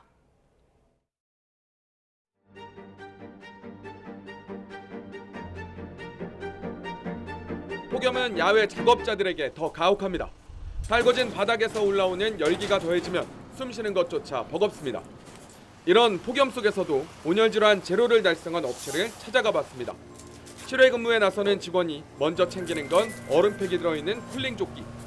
넥쿨러까지 착용하면 숨막히는 더위도 한결 견딜만 합니다. 50분 근무에 10분 휴식이 원칙, 휴게 공간 에어컨은 필수입니다. 천막이 있어서 뭐 그늘이 지고 또 회사에서 지급한 쿨링 조끼 있고 이렇게 해서 조금 훨씬 낫습니다. 공장 내에는 간호사가 상주합니다. 직원 상담은 물론 시간이 나지 않는 직원들을 위해 하루 2차례 직접 현장을 찾아갑니다. 체온과 혈압을 확인하고 건강 상태를 살핀 뒤 주의사항을 안내합니다. 또 일하시다가 땀 너무 많이 흘리시면 들어오셔서 꼭 정수기에서 수분 섭취 꼭 해주시고 안에서 쉬어주셔야 돼요. 실제 지난 6일 강원 횡성 지역 낮 기온이 38도까지 치솟아 폭염 중대경보가 내려지자 모든 실외 노동자에게는 작업 중지 명령이 전달됐습니다. 38도 이상이 넘어버리면 저희가 폭염 중대 경보로 발령해서 5개 작업을 중지하고 있습니다. 열기가 더해지는 공장에서 한여름 온열 질환을 막는 방법, 비결은 특별하지 않았습니다. 피할 수 없다면 작업 환경을 바꾸면 됩니다. 더울 때 쉬고 위험하면 작업을 멈추는 원칙을 지키는 겁니다. YTN 홍석입니다. 2차 종합특검이 윤석열 전 대통령에 대한 체포영장 집행을 막았다는 혐의로 나경원, 김기현 의원 등 국민의힘 의원 4명을 불구속 기소했습니다. 종합특검이 국민의힘 의원들을 재판에 넘긴 건 이번이 처음인데 국민의힘은 정치 탄압이라고 반발했습니다. 우종훈 기자입니다. 지난해 1월 15일 윤석열 전 대통령에 대한 공수처의 2차 체포영장 집행 소식이 전해지자 국민의힘 의원 30여 명은 한남동 관저 앞에 집결했습니다. 체포영장 집행이 불법이라며 즉각 중단을 촉구하고 대치를 벌였습니다. 불법 영장의 불법 체포, 임의로 침범하는 매우 나쁜 선례를 반복해서 남겼습니다. 관련해 종합특검팀이 당시 현장을 찾았던 나경원, 김기현, 윤상현, 권영진 의원 등 국민의힘 의원 4명을 재판에 넘겼습니다. 지난 2월 출범한 종합특검이 국민의힘 의원들을 기소한 건 이번이 처음입니다. 특검은 이들이 윤 전 대통령 지지자들과 인간 벽을 만들어 공수처의 정당한 영장 집행을 방해했다고 판단했습니다. 내란 특검은 물리력 행사 여부가 확인되지 않았다며 혐의 없음 결론을 내렸는데 종합특검은 특수공무집행 방해죄 성립이 가능하다고 본 겁니다. 앞서 종합특검은 나 의원 등의 소환을 통보했지만 불출석 사유서와 서면 진술서만 제출되면서 대면 조사는 성사되지 않았습니다. 국민의힘은 강하게 반발했습니다. 나경원 의원은 야당 의원 한 명이라도 더 법정에 세워 입을 틀어막겠다는 정치 탄압이라고 지적했고 김기현 의원은 없는 죄도 만들어내려는 정치 난동에 불과하다고 비판했습니다. 당 차원에서도 법리가 아닌 정치적 계산에 따른 기소라고 이 같은 주장에 힘을 실었습니다. 특검은 공수처 공무원들의 진술과 94GB에 이르는 현장 체증 영상 등을 토대로 혐의를 확인했다는 입장인데 과거 내란 특검 수사 결론과 상반되는 이번 기소에 법원이 어떤 판단을 내릴지 관심이 쏠립니다. YTN 우종훈입니다. 노태학 전 중앙선거관리위원장의 부부 동반 외유 출장 의혹을 수사하는 검경 합동수사본부가 노 전 위원장이 직접 출장지를 결정해왔다는 취지의 진술을 확보한 것으로 파악됐습니다. 합수본은 어제 중앙선관위 관계자를 조사하는 과정에서 출장 국가는 당시 위원장이 결정했고 배우자 예산 편성 내역에 대해서도 노 전 위원장이 알고 있었다는 진술을 확인한 것으로 알려졌습니다. 앞서 노 전 위원장은 선관위원장 재임 시기 배우자와 함께 독일과 스웨덴 등 3차례 해외 출장을 다녀왔습니다. 선관위의 각종 비위 의혹을 들여다보고 있는 검경 합동수사본부가 선관위가 특정 업체들의 일감을 몰아줬다는 정황을 포착해서 강제 수사에 나섰습니다. 합수본은 오늘 입찰 방해와 업무상 배임 등 혐의로 경기 과천중앙선관위를 비롯한 서울 경기선관위, 입찰에 참여한 업체들을 압수수색했습니다. 이들 업체는 선관위와 공모해서 사전투표함 제작 사업을 사실상 단독 낙찰받기로 모의하고 입찰 경쟁 과정에 들러리 업체를 내세운 혐의를 받고 있습니다. 악질적인 불법 추심으로 홀로 아이를 키우던 여성을 죽음으로 내몬 30대 사채업자가 항소심에서도 실형을 선고받았습니다. 다만 피해자 일부와 합의한 점이 참작돼서 1심보다는 형량이 줄었습니다. 송수연 기자입니다. 2년 전 6살 배기 딸을 혼자 키우던 30대 여성이 스스로 세상을 등졌습니다. 안타까운 죽음 뒤엔 딸의 유치원에까지 전화해 빚을 갚으라고 독촉하는 악질적인 불법 추심이 있었다는 게 YTN 보도로 알려지며 공분을 샀습니다. 무등록 사채업자 30대 김모 씨는 숨진 여성 말고도 6명에게 돈을 빌려줬습니다. 이들에게 연 2,000에서 5,000%에 이르는 높은 이자를 요구하고 수백 차례 협박한 혐의로 법정에 섰습니다. 정말 협박 문자 보낸 적 없어요? 네, 없습니다. 혐의 모두 부인하는 거예요? 피해자들한테 하고 싶은 말은 없어요? 사건 발생 1년 반 만에 열린 1심 선고 공판에서 징역 4년이 선고됐고 보석으로 풀려났던 김 씨는 법정 구속됐습니다. 항소심에서도 실형이 선고됐습니다.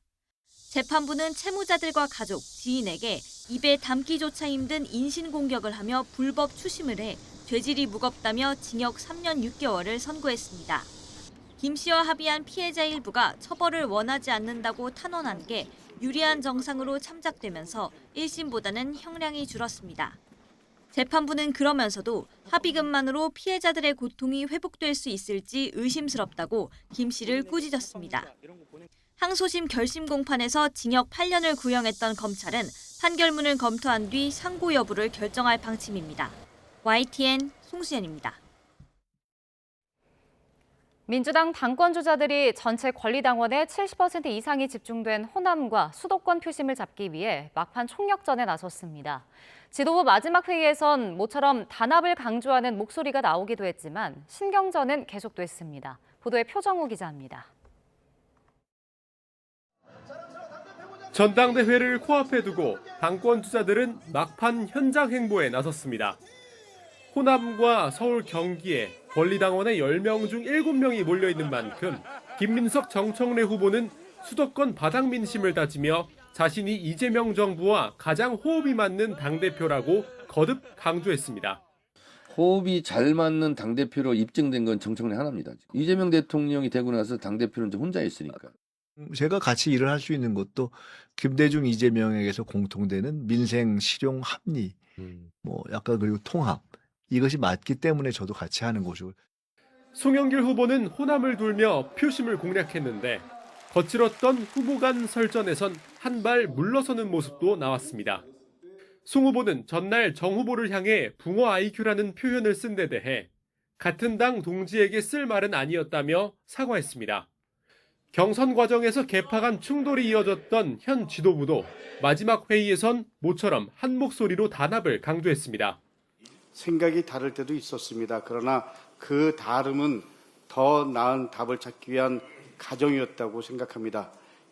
민주 당원들과 지지자들이 단결하고 통합해야 합니다. 당원과 지지자를 편가르고 따돌리고 쳐내거나 심지어 배제하고 제거하는 행위는 결코 없어야 합니다.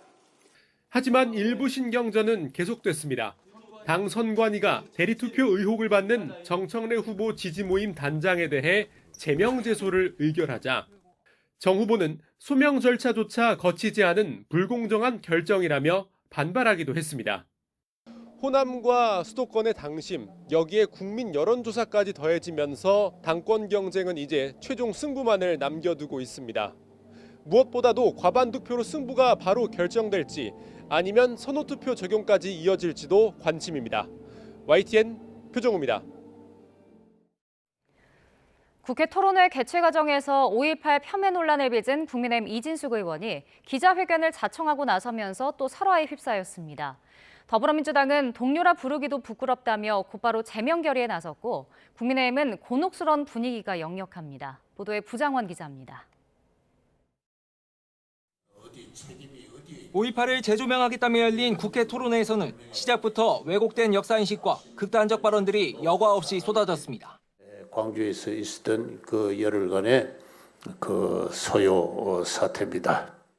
무조건 전두환이라는 사람에게 다 뒤집어 씌웠습니다. 지금도 뭐라 그래요? 전두환 살인마 이렇게 얘기하죠. 참석자 항의는 몸싸움으로 먼저 경찰까지 출동했지만 공동 주최자로 이름을 올린 국민의힘 이진숙 의원은 아랑곳하지 않았습니다. 5.18이 과연 그런 영역이 되는 것이 자유대한민국에서 바람직한 일인가? 이 의원은 논란이 일파만파 번지자 하루 만에 기자회견을 자청했는데 역시 한치도 물러서지 않았습니다. 5.18이 성역을 넘어 신화가 된 것이냐며 헌법 정신에 담겠다면서 토론도 하면 안 된다는 건 어불성설이라고 맞받은 겁니다. 김정은의 서울 방문을 환영하는 모임이 서울 한복판 광화문에서 열렸을 때 어제 5.18 학술 토론회만큼 비판을 받았나? 논란을 빚은 표현이나 발표 내용은 자신이나 당의 견해가 아니라고 선을 그었지만 지도부 차원의 경고에도 또다시 돌출 발언을 내놓으면서 국민의힘도 곤혹스러운 표정입니다. 개별 의원의 좀 일단 토론회지만 당에서는 그 토론회에 대해서 되게 부적절하다고 보고 있고 더불어민주당은 차마 동료라고 부르기도 부끄러울 지경이라며 예고한 대로 소속 의원 전원 명의로 제명 촉구 결의안을 제출했습니다. 소속 정당에서도 반대를 했는데도 저것을 강행하는 이런 모습들, 정상적이고 합리적인 방법으로는 개조가 불가능한 함량 미달의 정치인이다. 5.18 단체들도 국회 항의 방문과 관련자 형사고발까지 검토하고 나서면서 파장은 걷잡을 수 없이 번지는 모습입니다. YTN 부장원입니다.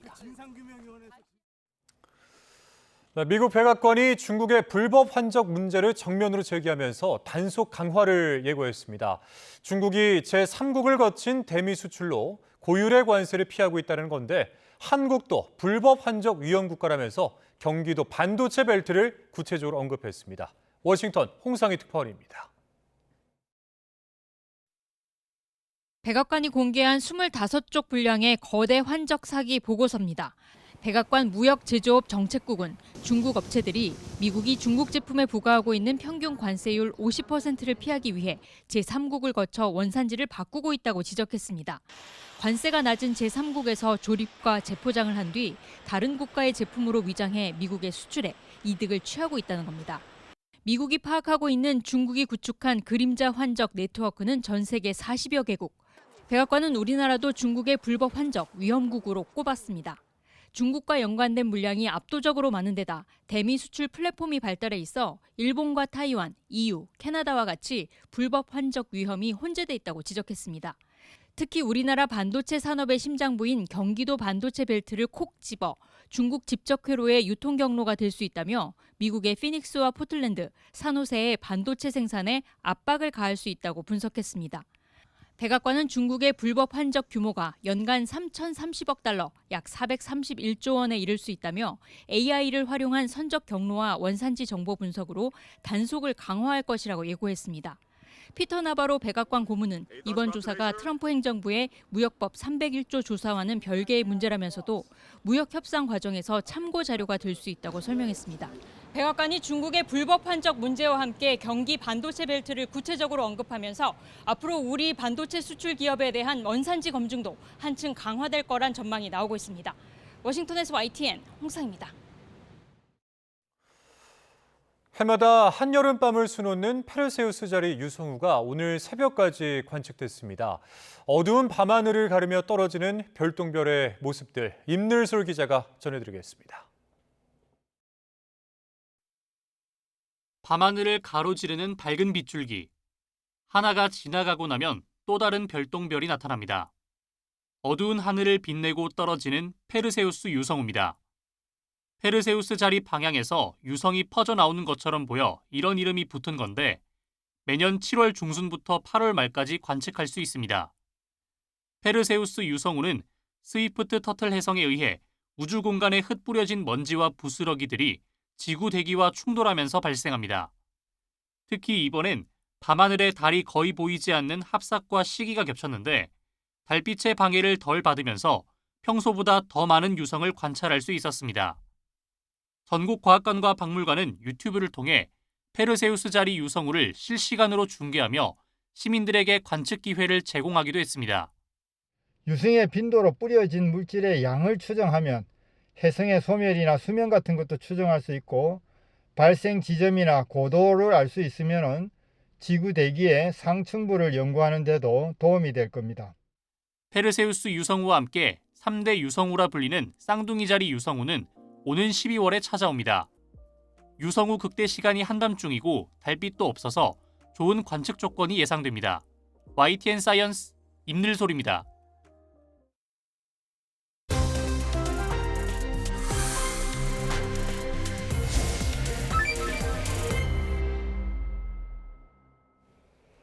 최태원 SK그룹 회장과 노소영 아트센터 나비관장의 재산분할 재상고 시한이 임박한 가운데 양측이 아직 관련 입장을 내지 않았습니다. 네, 지금부터 관련 내용 허주연 변호사와 함께 자세히 살펴보도록 하겠습니다. 안녕하십니까? 어서 오십시오. 네, 이 재산분할 소송이 마무리될지가 이제 관심을 모으고 있는데 일단 이의제기 가능한 기간이 오늘까지잖아요. 만약에 재상고장이 접수되지 않으면 판결이 확정이 되는 겁니까? 그대로 확정이 되는 겁니다. 오늘까지 지금 재상고 기한이고요. 그렇다고 하면은 오늘 0시까지 양측 그 누구도 재상고장을 제출하지 않는다고 하면 이 판결은 그대로 파기환 송심의 내용대로 확정이 되는 것이고요.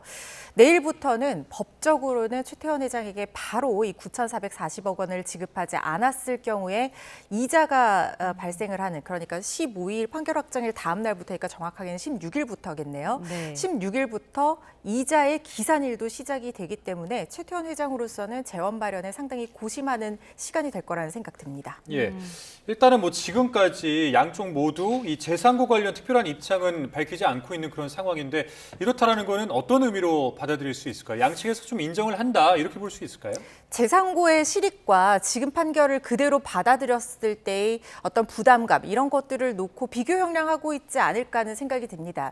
제 개인적인 생각으로는 지금까지 재상고장이 들어오지 않았다라고 하면 양쪽 모두 재상고를 하지 않는 쪽으로 마음을 어느 정도 가닥을 잡지 않았을까 하는 생각이 들지만 그래도 기다려보기는 해야겠죠. 근데 사실 재상고를 했을 경우의 실익을 양쪽 다 크게 높다고 생각하지 않을 가능성이 높아 보인다는 생각이 듭니다. 물론 최태원 회장 같은 경우에는 아까 제가 말씀드린 대로 거의 1조 원에 가까운 돈을 현금으로 마련을 하거나 아니면 노관장과 지급을 좀 분할해서 할 것인지 이자 없이 이런 부분에 대해서 협의가 진행됐을 수도 있지만 진행해야 되는 그런 상황이기도 한 만큼 재상고를 해서 그 판결 확정 기한을 몇 달 늘리는 것이 큰 의미가 없다고 볼 가능성도 있습니다. 그리고 그걸 재상고를 했다가 뭐 노소영 관장도 재상고를 할 이유는 분명히 있어 보이기는 하지만 이게 만약에 양측에서 재상고를 했다가 판결이 확정이 되지 않고 또다시 대법원에서 상고심이 진행이 되고 또다시 파기환송이 돼서 또 사실심이 열리고 이런 절차를 거치게 된다고 하면 무용한 어떤 반복이 일어날 가능성이 있다라는 생각도 할 것 같거든요. 양측에서 불만이 있는 부분들을 지금 재상고를 한다고 해서 획기적으로 바꿀 수 있는 상황이라는 생각이 들지를 않아요. 그렇기 때문에 그런 부분에 대한 부담들 그리고 국민적인 사랑을 받은 SK라는 기업이 이렇게 계속해서 흔들리는 것이 양쪽으로서도 좋지 않을 겁니다. 그래서 재상고에 하지 않는 쪽으로 가닥을 잡고 있는 것은 아닌가 조심스럽게 예측해 봅니다. 네. 그런데도 만약에 이제 한쪽이라도 재상고를 하게 되면 이제 사건이 다시 대법원 판단을 받아야 되는 거잖아요. 이렇게 되면 시간은 어느 정도 걸리는 건가요?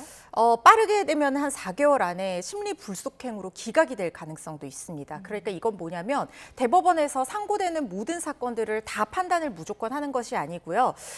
연구관들이나 뭐 법관분들이 보시고 재판부에서 보고 이거는 대법원에서 다룰 만한 어떤 정도의 쟁점이 있는 사안이 아니다라고 하면 아예 심리조차 열지 않고 기각을 할 수 있는 제도가 있습니다. 그게 심리 불속행 기각이라는 제도이고요.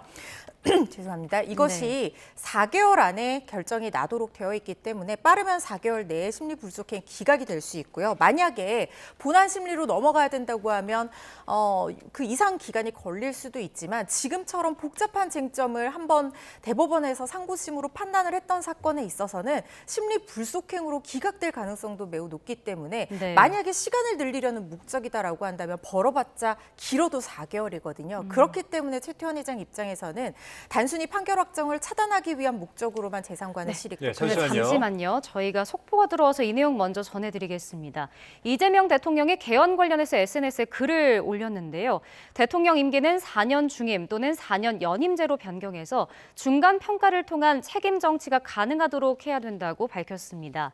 또 지방자치와 국민의 기본권을 강화하는 내용으로 개헌하자는 것이 이제 이 대통령의 공약이자 지금까지 일관된 입장이라고 덧붙였습니다. 그러면서 개헌을 위해 대통령 임기 단축이 필요하다면 이를 수용할 수 있다는 것이 지난 2022년 대선 당시의 공식 입장이었고 그 생각은 지금도 변함이 없다고 강조했습니다. 네, 다시 한번 전해드리겠습니다. 이 대통령이 4년 중임제 그리고 연임제와 관련된 일관된 저의 입장이라는 SNS 글을 남겼습니다. 개헌을 위해서 대통령 임기 단축이 필요하다라면 이를 수용할 의사도 있다라는 입장도 밝혔고요. 이원 집정제 그리고 내각제는 바람직하지 않고 여론상 불가능하다라는 글도 남겼습니다. 관련된 뉴스는 이어지는 보도에서 다시 정리해서 전해드리도록 하겠습니다. 네. 변호사님, 조금 전에 이제 대법원 판단을 다시 받으면 어느 정도 기간이 걸리는지 설명을 해주셨는데 마저 좀 이야기해 주시죠. 네, 제가 말씀드린 것처럼 길어도 만약에 심리 불속행 기각으로 끝나는 경우를 가정해 본다라고 하면 최태원 회장 입장에서는 판결 확정을 차단하기 위한 목적으로 형식적인 재상고를 한다고 하더라도 길어도 4개월이거든요.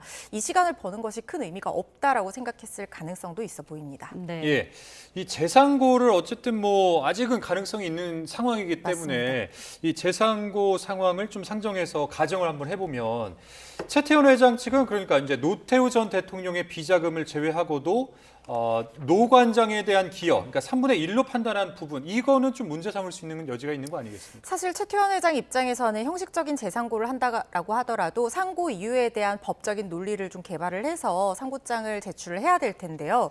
그 부분을 기여 부분에 대해서는 사실 사실심의 정권 사항입니다. 그러니까 3분의 1로 결정할지 50%로 결정할지 이것은 대법원에서 심리를 해야 되는 사항이 아니라 사실심에서 몇 %를 할지는 정권으로 결정을 하도록 되어 있는 부분이거든요.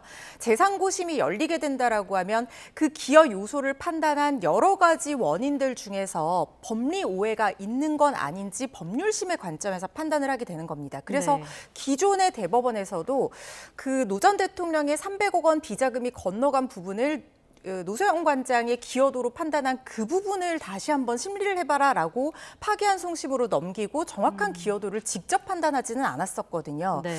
그렇기 때문에 3분의 1의 기여도를 인정한 것이 많다는 이유로 재상고를 할 수는 없습니다. 그렇다고 하면 기여 요소를 판단한 다른 것들 중에 법리 오해의 점이 있는지를 봐야 될 텐데 이미 그 불법적으로 건너간 300억 원 비자금 부분에 대해서는 이번 파기한 송심에서 기여 요소로 빼버렸단 말이죠. 그럼 남은 기여도를 판단하는 기준은 기존의 판례와 비추어 봐서 아주 법리 오해가 있다고 보이는 지점이 뚜렷하지는 않습니다. 그래서 기여도를 판단한 요소 자체를 상고 이유로 삼기는 상당히 어려워 보인다는 생각이 듭니다. 네, 그럼 만약에 노 관장 측에서 재상고를 하게 된다면 어떤 부분을 좀 다툴 걸로 좀 전망을 해보면 될까요? 사실 재상고를 하게 된다고 하면 저는 이 부분이 가장 가능성이 있는 법적인 논리라고 생각되는 지점인데요. 앵커께서 질문 주신 그 노세훈 관장의 상고 이유, 재상고 이유 그 부분은 주식 가액을 특정한 시점을 파기한 송심 판결에서는 그 파기한 송심이 판결 종결시가 아니라 변론 종결시가 아니라 기존 2심 항소심에서의 변론 종결 시점으로 잡아서 16만 원으로 계산을 했거든요. 그런데 2025년에 어떤 판례가 나왔냐면 이혼이 먼저 발생을 하고 그다음에 재산분할 청구를 추가적으로 한 사건에서 그 동안에 어떤 분할 대상 재산의 가액이 크게 변동을 한 경우에 어느 한쪽에게만 이 변동으로 인한 이익이나 손해를 무조건적으로 부담하는 것이 불공평한 경우가 있을 수 있습니다. 예를 들어서 부동산 가액 같은 경우에는 갑자기 부동산이 너무 오르거나 떨어질 수 있잖아요. 이건 부부가 공동으로 노력한 게 아니라 후발적이고 외부적인 사정으로 바뀐 거거든요. 주식도 비슷할 수 있습니다. 그런 상황에서 갑자기 바뀐 걸 어느 한쪽만 이익을 향유하게 된다고 하면 불공평하다고 볼 수 있다는 판단이 나왔거든요. 그 판결을 근거로 그 불공평을 공평하게 만드는 그 시점을 그 파기한 송심 변론 종결 시점엔 주가가 훨씬 상승했을 때로 바꿔달라고 주장을 해볼 수는 있습니다. 그렇지만 그 부분이 파기한 송심에서는 어떤 방식으로 반영이 됐냐면요. 기여도를 높여주는 방식으로 반영이 되었어요. 그러니까 주식 가액을 특정하는 시점이 아니라 그 액수가 높아진 것을 기여도를 높이는 방법으로 이미 반영이 되었기 때문에 그 분할 액수 자체는 좀 커진 상황이거든요. 그렇기 때문에 재산고 이유로 삼을 수 있을지언정 이것 역시 대법원에서 큰 법률 오해가 있다라고 보기는 좀 어려운 부분이어서 그래서 제가 재산고의 실익이 양측에 크지 않을 것이라고 분석드린 이유입니다. 예. 자, 일단은 뭐 양측이 재상고를 하지 않게 된다면 정말 이대로 이제 확정이 되게 된다면은 최 회장 측에서는 이제 당장 내일부터 이 재산 분할액을 지급을 해야 됩니다. 근데 그 액수가 뭐 많이 알려졌지만은 9,440억 원입니다. 정말 엄청난 액수인데 이게 이제 늦어지게 되면은 이제 계산을 해보게 되면 하루에 약 1억 3천만 원의 이자를 지급해야 된다. 이제 이렇게 나오는데 과연 이 최 회장 측이 이 돈을 이제 어떻게 마련할 수 있을 것인지 아니면 이미 마련을 해놓은 것인지 이 부분도 좀 관심을 모으고 있는 것 같아요. 조심스러운 예측이지만 만약에 재상고를 하지 않기로 마음을 먹었다라고 하면 이전부터 이미 양측에 이 부분에 대한 협의가 물밑에서 진행되고 있을 가능성도 저는 있다고 봅니다. 예. 이 정도 규모는 아니더라도 제가 실무에서 이혼 소송을 진행해 보면 분할 액수가 굉장히 커서 한꺼번에 이 현금 재원을 마련하기가 굉장히 어려운 경우에는 변호사들끼리 이런 부분에 대해서 협의를 해서 예. 분할 지급에 동의를 하는 경우도 있거든요. 그러니까 판결금을 지급하는 약정을 새롭게 맺는 거랑 똑같은 거죠. 지금 일각에서는 최 회장이 갖고 있는 SK 주식 등을 담보로 해서 담보대출을 받아서 재원을 한꺼번에 마련할 것이다. 뭐 여러 가지 예상들이 나오고 있습니다만 이미 주식을 담보로 대출받은 돈도 굉장히 많은 데다가 추가적으로 주식을 담보로 대출받는다고 하면 그 부분에 대한 이자도 또 발생을 하거든요. 예. 그렇기 때문에 최태원 회장으로서 가장 좋은 방법은 노관장과 이 부분에 대해서 협의를 이끌어내는 겁니다. 그래서 9,440억을 이자 없이 너무 이제 돈이 크다 보니까 기한을 정해서 얼마씩 분할해서 지급하고 만약에 그 기간 약정한 날에 이 돈이 들어오지 않을 경우에는 나머지 돈을 한꺼번에 지급하는 그 어떤 일종의 페널티를 부여하는 방법으로 계속해서 정기적인 지급을 담보할 수 있게끔 하는 그런 약정을 진행했을 가능성도 있거든요. 그래서 만약에 재상고를 하지 않고 재산 분할이 어떻게 이 액수가 지급되는지는 차후에 지켜보면 답이 나오지 않을까 하는 생각이 듭니다. 네. 뭐 이 일이 이제 세기의 이혼이다, 뭐 재산 분할이다 이렇게 불리기도 하는데 배우자의 이 분할 비율에 관련해서 다른 이혼 소송에는 어떤 영향을 미칠지도 궁금해지는데 어떻게 보십니까? 사실 재산 분할과 관련한 법리는 저는 파기환 송심의 판결이 기존 우리 대법원의 입장이라든가 실무의 경향에서 크게 벗어나지 않은 부분에서 굉장히 합리적으로 양측의 공평을 기한 판결이라는 생각이 들어요. 네. 뭐 SK 주식이 혼인 중에 취득한 재산이 아니라 상속으로 취득한 특유 재산이지만 일반적인 재산 분할에서도 이렇게 특유 재산을 취득한 지 시간이 굉장히 많이 흘러서 그 기간 동안 배우자가 이 재산을 유지하고 증식하는 데 기여가 있다고 보면 특유 재산이라고 하더라도 분할 대상 재산에 거의 다 올려주는 것이 대부분의 그 경우에서 보이거든요. 네. 그렇다고 하면 SK 주식 올려준 건 맞지만 그렇다고 하더라도 원칙적으로 2심 변론 종결 시점, 항소심의 변론 종결 시점에 그 SK 주식 가액을 특정해줬기 때문에 그 최태원 회장 입장에서도 아주 손해가 보는 판결은 아니었어요. 또 노소영 관장 입장에서도 이런 식으로 그 상장 기업의 주식이 분할 대상 재산이 되는 경우에는 이 주식의 가액을 늘리는데 오로지 부부의 기여만 있는 것이 아니라 SK 임직원들의 공도 있고 경영권 문제가 발생할 수도 있거든요. 그래서 이런 재산이 분할 대상 재산이 될 때는 통상적으로 배우자의 기여도를 10%에서 20% 정도 인정을 해주는데 지금 노 관장 같은 경우에는 주식이 올라간 걸 반영해서 33% 정도 인정을 해줬단 말이죠. 그렇기 때문에 이것이 굉장히 큰 변화가 가져오는 어떤 새로운 법리라는 생각은 들지 않고 다만 위자료 20억을 인정된 부분 이것이 훨씬 더 다른 그 사건에 영향을 미칠 가능성이 높은 부분이라는 생각이 듭니다. 통상적으로 위자료는 3천만 원 안팎으로 인정되는 경우가 많고 3천만 원 못 받는 경우도 많거든요.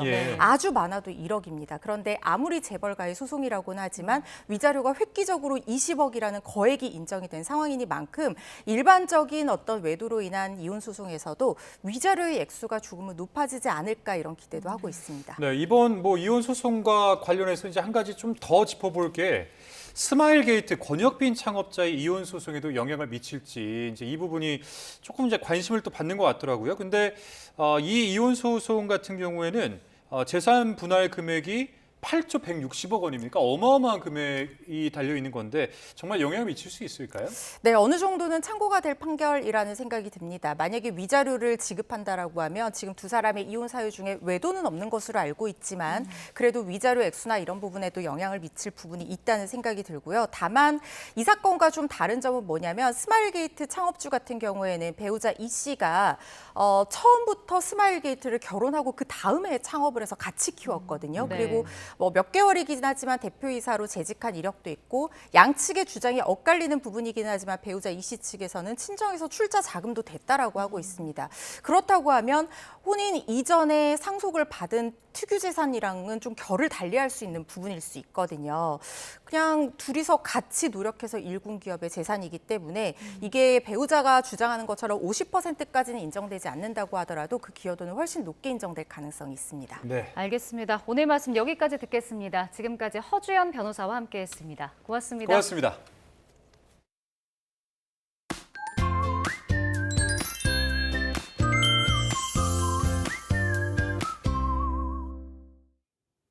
이번 광복절 연휴 동안 비나 소나기가 자주 내리겠습니다. 네, 맞습니다. 우선 연휴의 첫날인 내일은 중부의 소나기가, 남부지방에는 비가 내리겠는데요. 내일 오전 제주도를 시작으로 오후에는 남부지방으로, 모레는 전국으로 비가 확대되겠습니다. 특히 경남 남해안과 지리산 부근에 200mm 이상, 그 밖에 경남과 전남 남해안, 제주 산간에 150mm가 넘는 많은 비가 내리는 가운데 시간당 최고 50mm 안팎의 매우 강한 비가 집중되겠습니다. 오늘 밤사이 대부분 열대야 기준인 25도를 밑돌겠지만 체감온도는 25도 이상을 유지하면서 열대야에 버금가는 밤더위가 나타나는 곳이 많겠습니다. 한낮에는 서울 기온이 31도, 광주 33도, 대구 32도까지 오르는 등 한여름 더위가 기승을 부리겠습니다. 모레는 서울 낮 기온이 29도로 조금 내려가지만 체감온도는 이보다 2에서 3도가량 높아 후텁지근하겠고 연휴 마지막 날에는 다시 한여름 더위가 나타나겠습니다. 연휴를 맞아 막바지 휴가를 떠나는 분들도 있을 텐데요. 비나 소나기가 내리면서 아쉬운 점이 많죠. 네, 맞습니다. 물놀이를 하는 것도 아쉽지만 비가 내리면 왠지 생선회를 먹는 것도 꺼려지는데요. 하지만 과거와 달리 기술이 발전하면서 생선을 신선하게 보관하고 유통할 수 있기 때문에 건강에 큰 문제가 되지 않습니다. 그리고 비가 내리면 바닷물이 순환하면서 가라앉아 있던 유해 물질이 떠오르고 이를 물고기가 섭취해 감염되는 것이 아닐까 생각할 수 있는데요. 바닷물의 순환은 비보다 바람의 영향이 더 크기 때문에 이것도 크게 걱정하지 않아도 되겠습니다. 지금까지 날씨 캔버스의 원채영, 김수현이었습니다. 이상으로 YTN 뉴스 플러스 마칩니다. 잠시 후에는 뉴스케어 오후 8시 뉴스가 방송됩니다. 함께해 주신 여러분 고맙습니다.